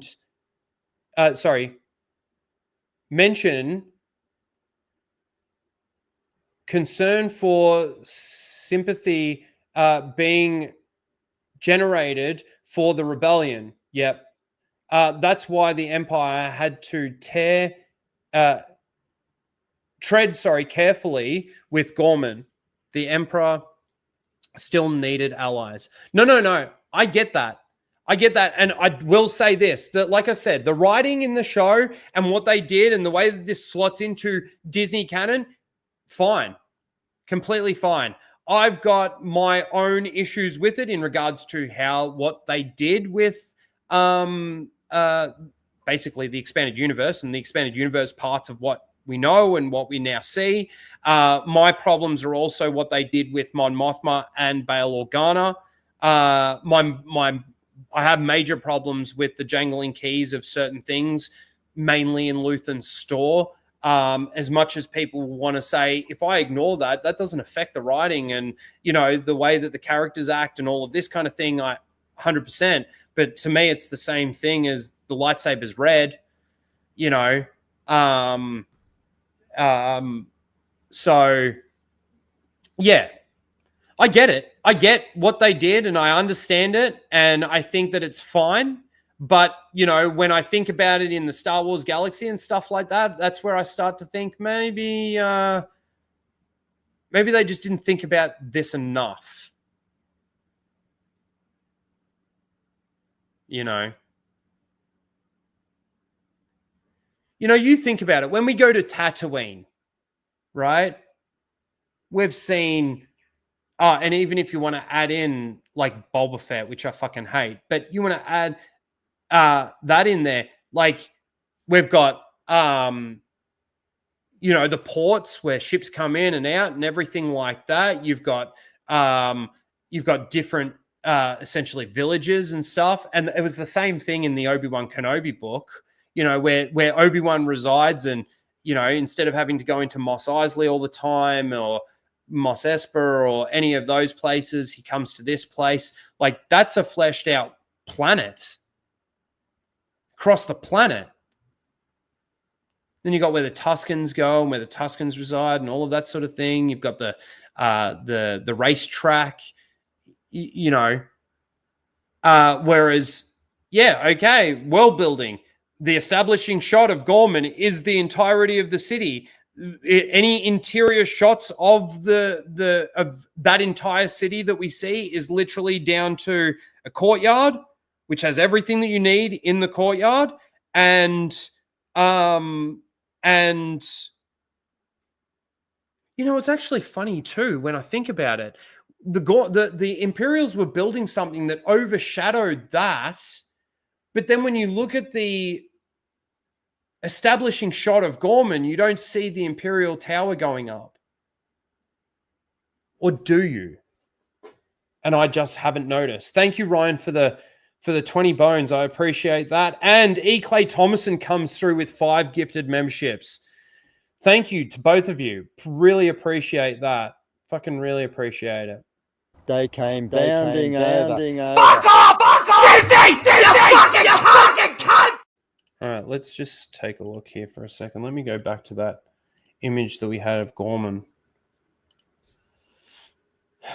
So let's just do a quick comparison here because this is interesting. So that's the center of Gorman, and this thing over here is the Imperial Tower that's going up, that's going to shadow their thingamy-bob. God, I'm not going to see it in that picture, am I? I might have to go back to the thing, but I would say the center of town is the center of town, one of these little spots in here or something. Wouldn't you see like an Imperial Tower starting to go up? Or is the tower on the outskirts somewhere here and they're just going to make it that big that it's going to start shadowing it? Like, Disney, this is your fault. I'm now looking for this stuff because of you.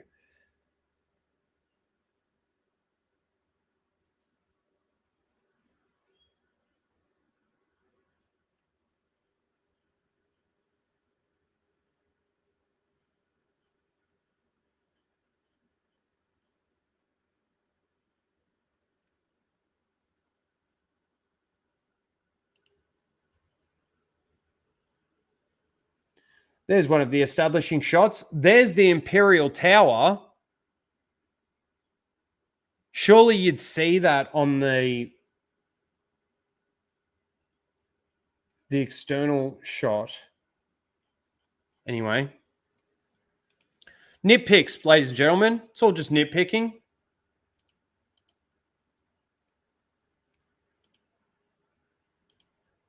And that's pretty much for the Andor discussion. I'm sort of done with Andor, to be honest with you. The last things that I'll say with it, which I've pretty much already given you a bit of a breakdown, but I'll go through it again. It looks good. Some of the set designs look really good, and being on location, you can definitely tell the difference between the volume, and I think that's a credit to it. There was some decent writing in there. The way that they told the story, I feel, was fine for Disney Star Wars, and very much making a distinction between Disney Star Wars and real Star Wars. Andor's not Star Wars. It's very simple. It's very simple. I hate what they did to the legacy characters that are in this show. I think that they've done just more damage to some legacy characters. And I don't feel like this show was necessary for where it ends up, for how it ties into Rogue One as well. It's messy. You know, first of all, Andor shouldn't have been called Andor. Should have been something like The Rise of the Rebellion or something along those lines. And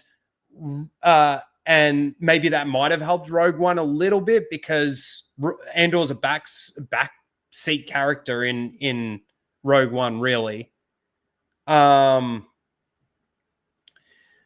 is a little bit of a shame about K2SO, because I will say there was some things about K2SO that I actually kind of Like I like that as a character. I like the way that he plays, the way the character's sort of programmed. But I actually did have a continuity question in regards to Andor, as in regards to K2SO. So K2SO is a programmed Imperial enforcement droid, right? Just goes out there, fucking kills people, smashes shit, just enforcement. They've essentially reprogrammed this droid. Apparently, I don't know exactly how the droid has been reprogrammed. It essentially got cut in half, and they basically put it back together, but they've done something in the programming. But to me, it would have made more sense if they had have wiped the memory of the K2 unit and then reimplanted a new software, whatever, however it's done, programming. Because even Anakin, when Anakin gives R2 C-3PO to Padme as a wedding gift, he says, I probably shouldn't have programmed him quite as something. I can't remember the word that he uses, but you know, the way he programmed him was a bit too much. He kind of makes that saying. But then later on in Andor, K2SO, when they're going to Coruscant, goes, the other guy, Andor's friend, hasn't been to Coruscant. I've been to Coruscant. And the way that, like, I do find it, like, enjoyable and comedic to watch that droid act the way that he does. But it wasn't what he said, and it wasn't the way that he said it that I had a problem with. What I did have a problem with is he knows that he's been to Coruscant. He was at an Imperial Day march or something, and Palpatine was there. He knows all of this. This is still in his programming, but he's no longer that violent Imperial droid. He's, I don't know. Can you still keep the memories and the old programming in place while the droid is completely changed and has whole new programming? I don't know. I don't think it would be possible. It was a bit of a thing for me when I first saw it, and I'm like, hang on, isn't he not supposed to have these memories anymore?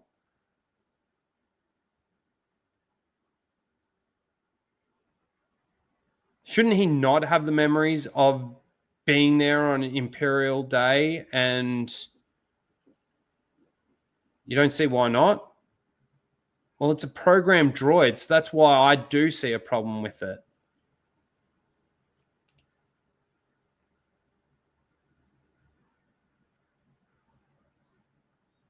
Like when C-3PO's mind gets wiped after Revenge of the Sith, he no longer has any memory of Anakin, of Padme.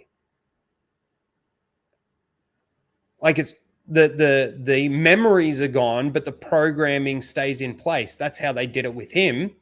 So what, they removed the programming, but they kept the memories in place? Yeah, droids' rights matter, so who cares? You're not supposed to ask questions, just consume.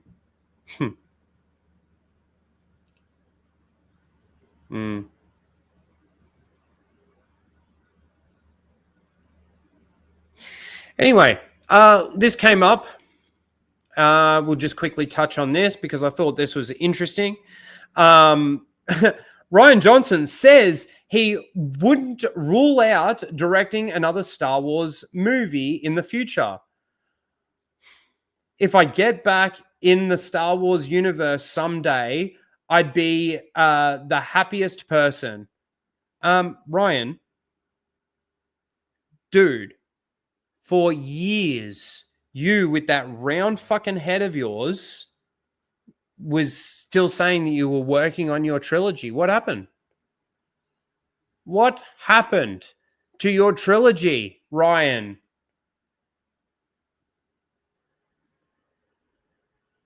What happened? Ruin should never touch Star Wars again. I agree. But you know, it's funny. You know, I haven't spoken to Greg, Tusk, and Bob in a long, long time. But, you know, around the times where we were still talking and stuff, we were getting to a point where it's like, fuck it. Make the trilogy. Do it. See how bad it performs at the box office. And let's see how much more destruction you can do to Star Wars.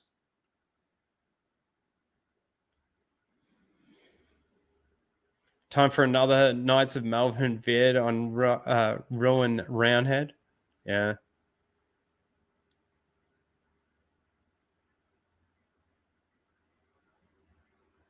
I will say I'm glad that his name isn't spelled the same way that mine is. For the one fucking... Thank God. Thank God it's not a Y in his name. Thank God it's an I. Like how you spell it in Brian. It's the incorrect spelling because he's an incorrect... I can't leave this up on the screen anymore. I can't stand that face and that fucking smile. Ugh. Ugh. All right, I'm going to run to the bathroom really quickly. I'm going to play a little clip. Actually, we'll just play the Gatekeepers Alliance little trailer because that's about 1.5 minutes long. Enough time for me to go and fucking drain the main vein. I'll be back in just a sec. Don't go anywhere. We've got Seal of the Week coming up. I don't really have anything to watch. We might have to try and find something quick and easy to watch while we get some votes in for Seal of the Week. But I will be right back in a couple of minutes.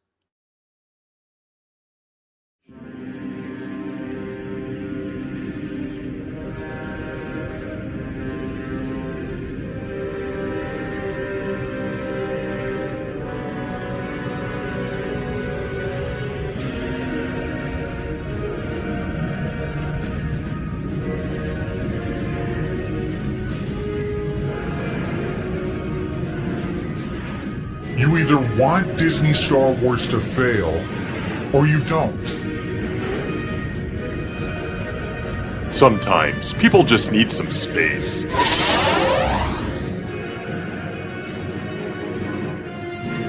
There are Lucas facts, and then there is cringe factor.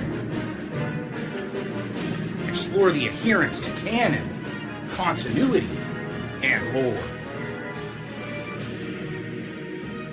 We have more fun ripping Disney Star Wars than the shills do enjoying it. And that triggers them.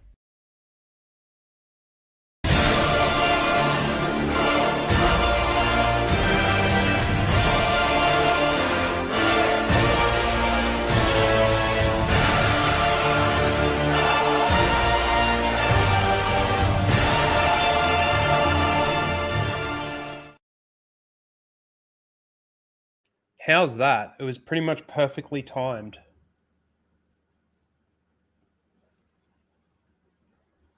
Perfectly timed. There you go, guys. It takes me 1.5 minutes to piss.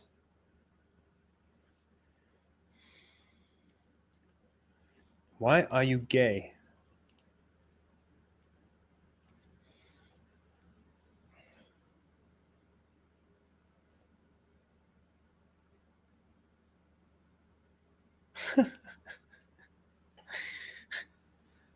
You could say that. SWA. Guys, you guys have been so generous today. I really appreciate it. SWA comes through with 5 gifted memberships. Thank you so much. Been very, very generous today, you guys. I'll give you Pelagius. Yeah, I think I remember seeing the movie. There's one scene that sticks out, and it probably sticks out for everybody, which is that, you know, have you heard the tragedy of Darth Plagueis the Wise? Darth Plagueis the Wise. Brian, yeah. My dad's name's Brian. Do you know what that was like growing up?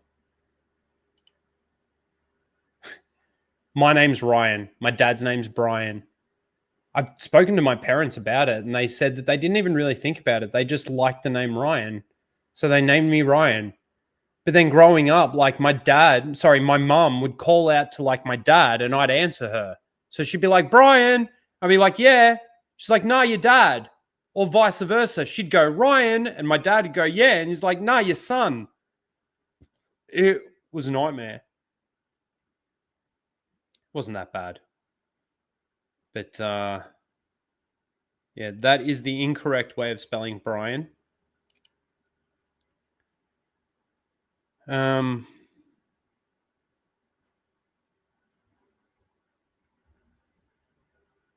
You did, Laughing Man. I got 3 left, buddy. 3 left. That's 3 more flash casts because I pretty much only drink 1 can a fucking show and the rest are shots. But thank you, Laughing Man.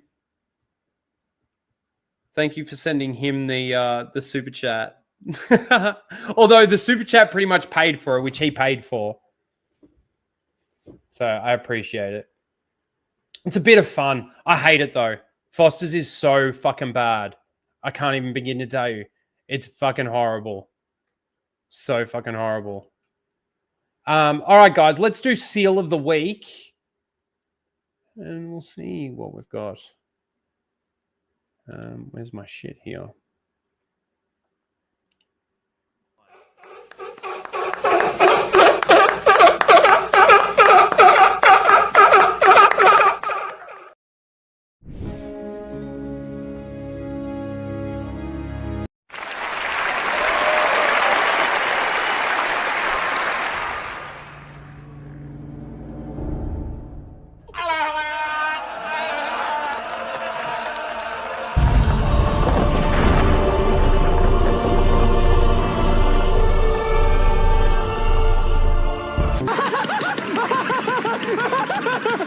I'm all the Jedi.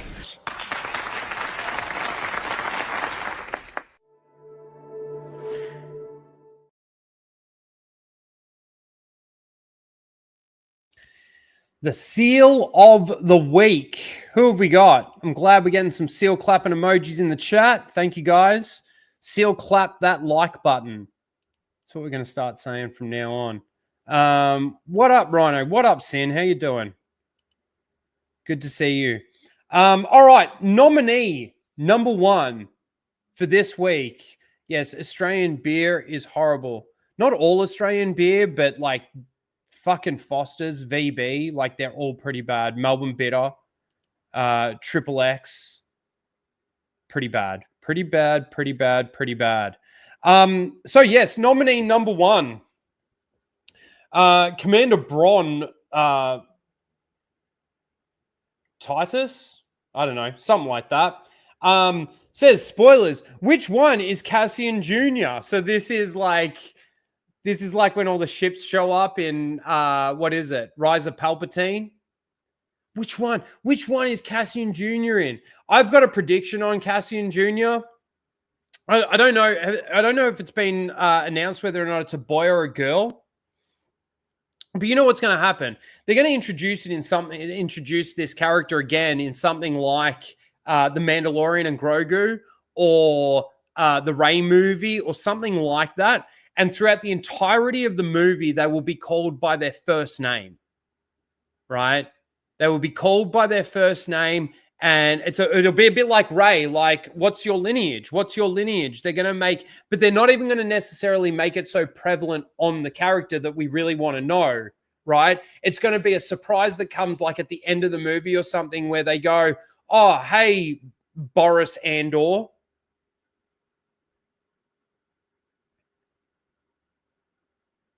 G'day, Bobby Andor. G'day, Karen Andor. Whatever the name is, and they're going to say Andor at the end, and everybody's going to like, oh, jizz all over the place. That's what's going to happen.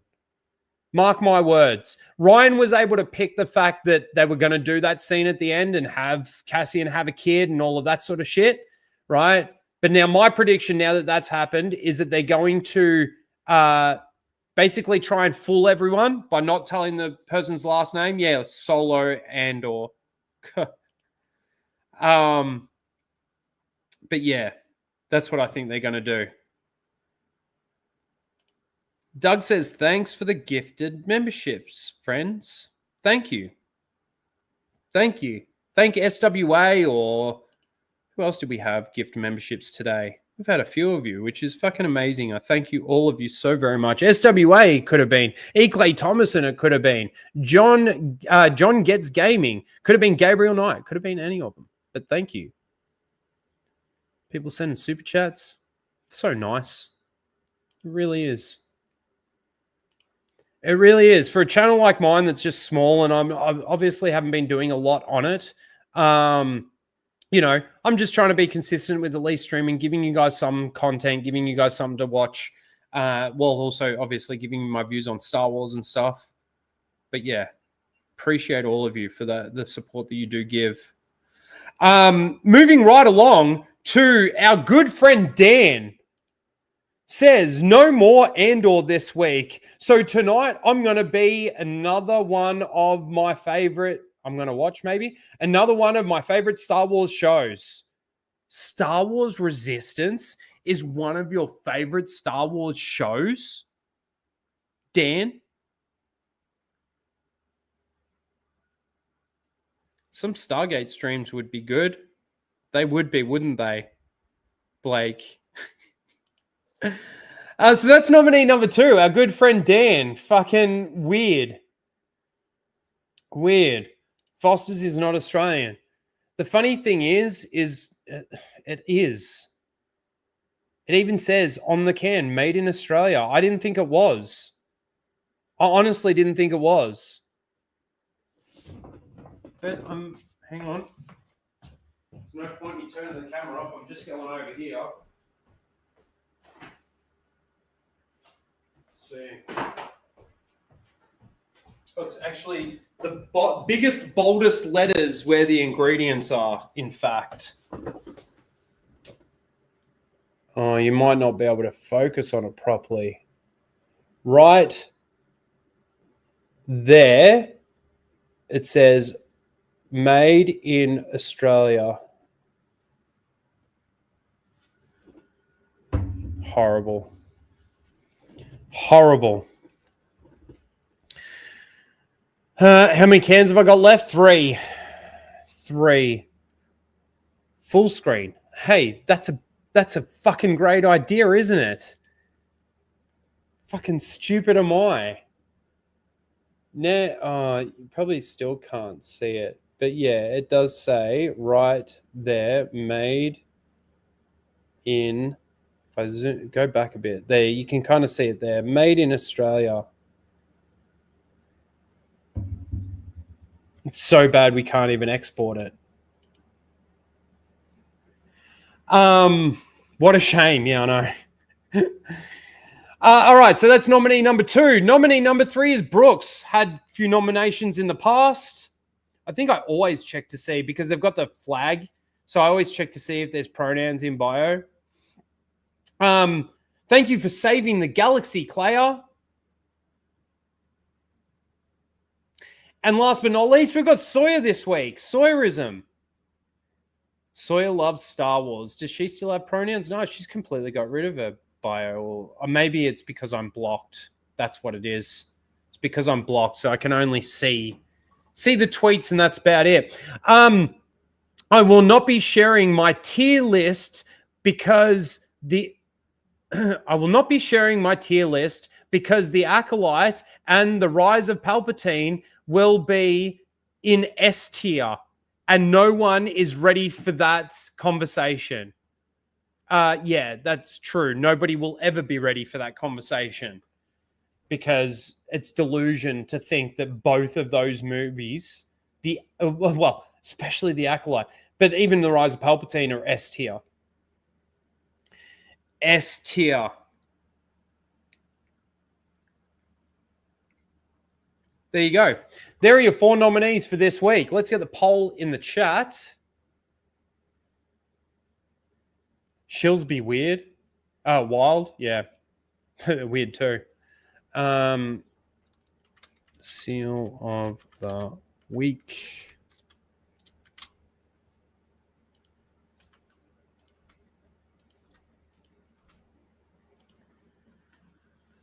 All right, poll is up. Get your votes in. So just to go through them again, number 1, Commander, saying which one is Cassian Jr.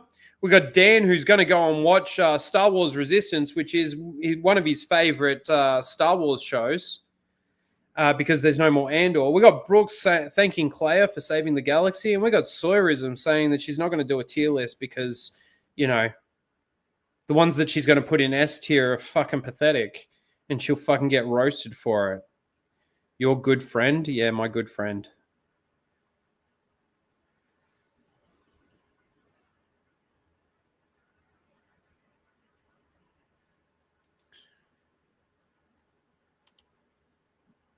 There we go. Get your votes in, ladies and gentlemen.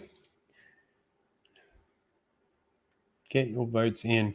Let's see if... you know what? While we're waiting for some votes to come in, let's just talk a little bit about what's coming up. Because we've been talking, obviously, a lot about Star Wars. It's funny that Star Wars has kind of blown its load for 2025 in the first half of the year. You know, because realistically, this second half of the year, there's nothing. There's nothing. I'm surprised that they overlapped Andor with Tales of the Underworld. We've had the 20th anniversary, 25th anniversary, whatever it was, of Revenge of the Sith. We've had Star Wars Celebration.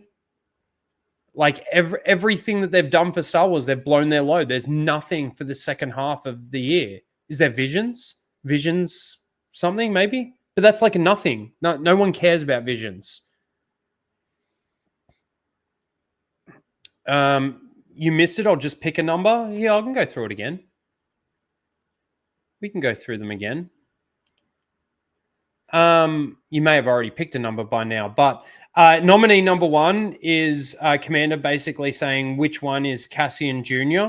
All the ships coming in out of hyperspace to in Rise of Palpatine. Number 2 is Dan saying that now that there's no more Andor, he's going to go watch one of his other favorite Star Wars shows, which is Star Wars Resistance, of all things. We got Brooks saying, thank you for saving the galaxy, Clea. And then we got Sawyerism saying that she's not going to do a tier list because she's going to put Acolyte and Rise of Palpatine in S tier, and people aren't ready for that conversation yet.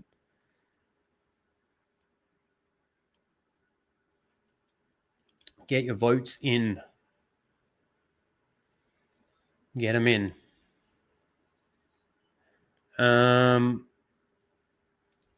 But yeah, I was just going to talk a little bit about like what we've got coming up, because like not necessarily just for Star Wars, but just entertainment in general, like our sort of sphere of entertainment, comic book shit and stuff. And obviously we've got Superman, we've got Fantastic Four, obviously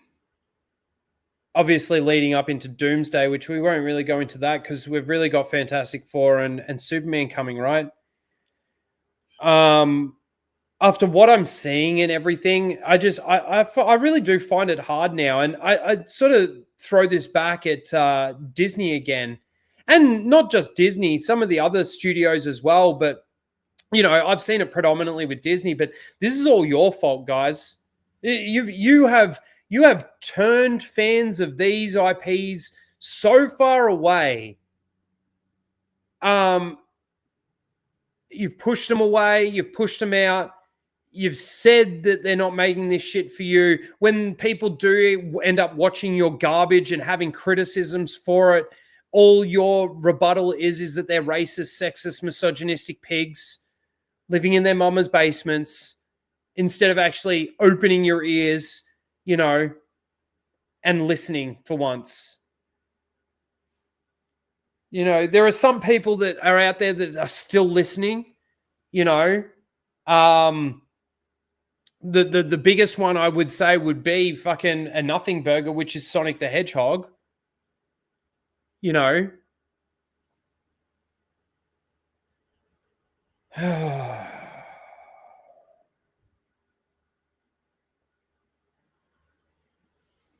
It's true. No Aussie does claim, if you're talking about Foster's as Australian.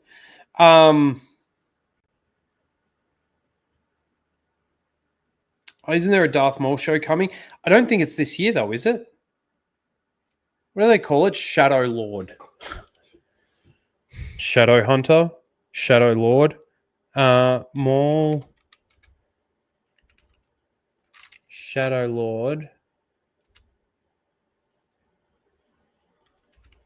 Release date.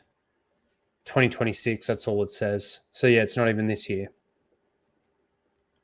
That one's not this year either. Blame all of Hollywood.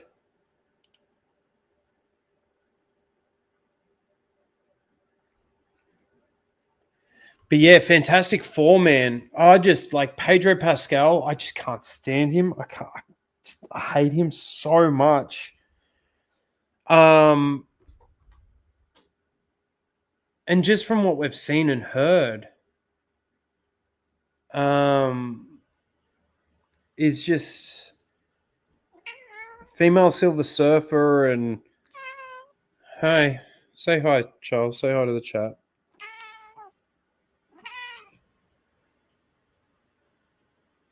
It's disappointing. And then what we're hearing about X-Men again, you know, we're not only going black fucking black Magneto, we're going black Professor X now too, right? These movies, if they do that shit, these shows or movies or whatever, however they release them, are gonna die. Black Snape? Huh. Charles is hungry. No, he's not. He just wants attention. It's only Eric that complains about food. Charles will always be patient and just wait. And then when the food gets served, he eats it. Eric, on the other hand, I'll feed him and 2 hours later, he'll be like, meow, meow, meow. And it's not pats. It's like more food. More food.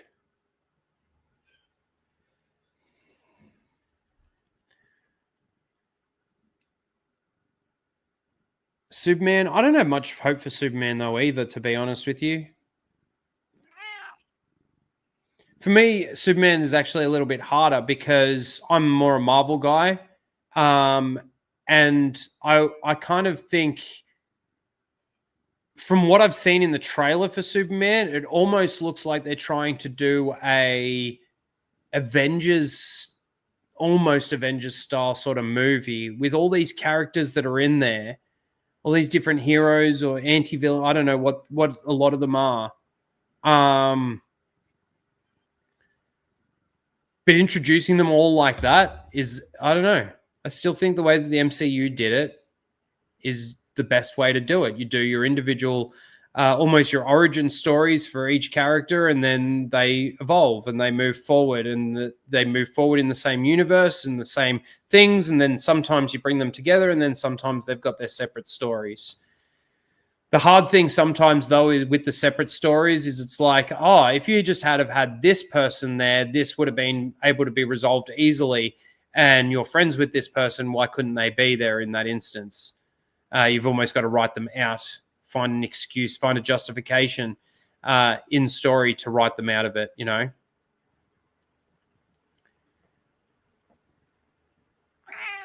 Oh, no shit. Thought my cat, yeah, that's funny. A little bit drunk. Awesome. Awesome. All right, let's bring up Seal of the Week again, and then we'll get the fuck out of here.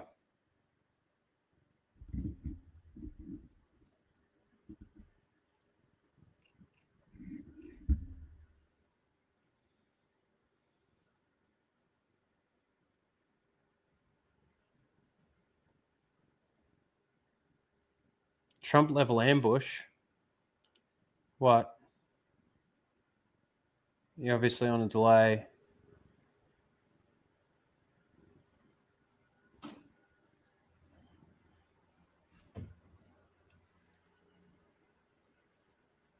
Oh, I see.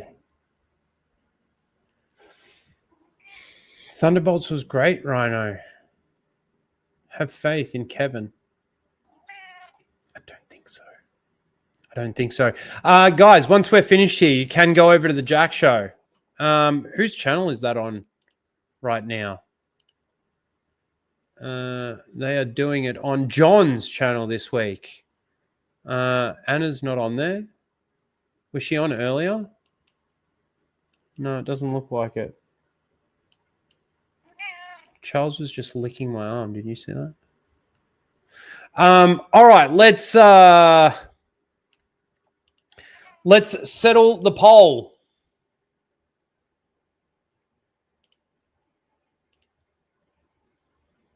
All right, we got 16 votes. That's enough for tonight. Anna's on Verbal Rights stream. Okay, cool. I did see that he was doing some girls' night thing or something. All right, let's end the poll. It's a blowout anyway, which is fantastic because you know how much I love the person that won. All right, in last place with 6% of the votes was number 3, Brooks. We've won a couple in the past, I believe. Actually, it's a tie with 6% of the vote with number 2 as well. Dan and Brooks, the two more commonly known ones for Seal of the Week. Both come last this week, unfortunately. And in second place with 12% of the vote was Commander, asking which one is Cassian Jr. And with a whopping 75%, 3/4 of the vote, was number 4, good old Sawyer, saying, I will not be sharing my tier list because the Acolyte and Rise of Palpatine will be in S tier and no one is ready for that conversation. Congratulations, Sawyer. You are this week's Seal of the Week.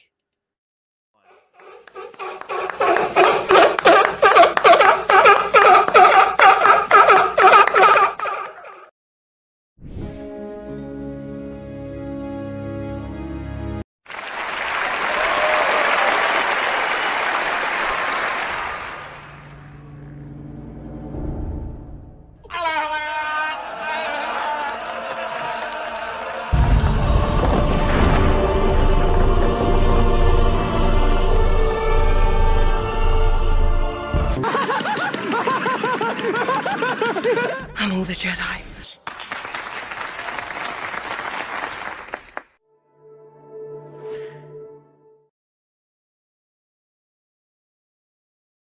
DJ Nuisance, thank you.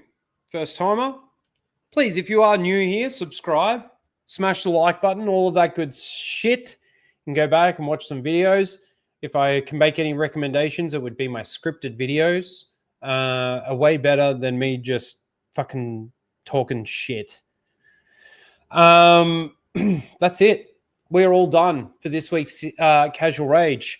I'm done pretty much. Well, like I'm sure that there'll be little conversations here and there that come up about Andor. Of course, we're going to continue talking about Star Wars. I don't know how much more there's going to be to talk about throughout the year. I think that Casual Rage might just sort of talk into or turn into just a bit more pop culture stuff throughout the rest of the year. We'll have to wait and see. I do have a Lego build to do as well. So maybe one Casual Rage, we can just sit here and chill. It's not a big one or anything like that. It was the thing that I bought in America at the Lego store. I had to buy something while I was in America. But yes, thank you everyone for being here. To everyone that sent a super chat or the members or that gifted some memberships today, I really appreciate you guys. As I said earlier, get Theory on. I'd have a conversation with Theory. I don't know whether or not he'd want to have a conversation with me. We'd have to, I'm sure we could be cordial. But yes, thank you everyone. Thanks for everyone for hanging out. You can go over, like I said, and watch the Jack Show. I don't know if anyone else is actually streaming, so go watch the Jack Show. But thank you. We will see you all next week for, we'll wait and see, actually. Another Casual Rage, though. Bye, everybody. Yeah, I think I remember seeing the movie. There's one scene that sticks out, and it probably sticks out for everybody, which is that, Have you heard the tragedy of Darth Plagueis the Wise? They came bounding over. Fuck off! Disney! You fucking cunt! A few minutes? Are you kidding? At the rate they're gaining? No, what is it? You have to shoot this. Traveling through hyperspace is like dusting crops, kid. Without precise calculations, we fly too close to a store. Or bounce into a supermarket and then... Yeah. Be a hell of a mess. What's that? Watch. You're losing the deflector shields. Go strap yourselves in. Be careful on the way out. Yeah, sure. I'm taking it very cautiously. You go away. Bounce too near a supermarket? I'm sorry, I forgot to actually mention this. So this weekend is basically Star Wars Day. We're doing our own little Star Wars celebration. I will be on, whose channel is it tomorrow? Is that Grizzy's? Grizzy's channel tomorrow, yes. For a good old discussion on Star Wars movies. It's going to be awesome. So be there. There's a couple of other days that they're doing it. I don't know if I'm going to be able to make all of them. I know that I'll be there tomorrow, though. So go over, give Grizzy a sub. Go over, give Star Wars Marvel Purist a sub. They're going to be doing a bit of a Star Wars celebration for May 25th, Star Wars Day. All right, I'll continue with my outro. Bye again, everybody.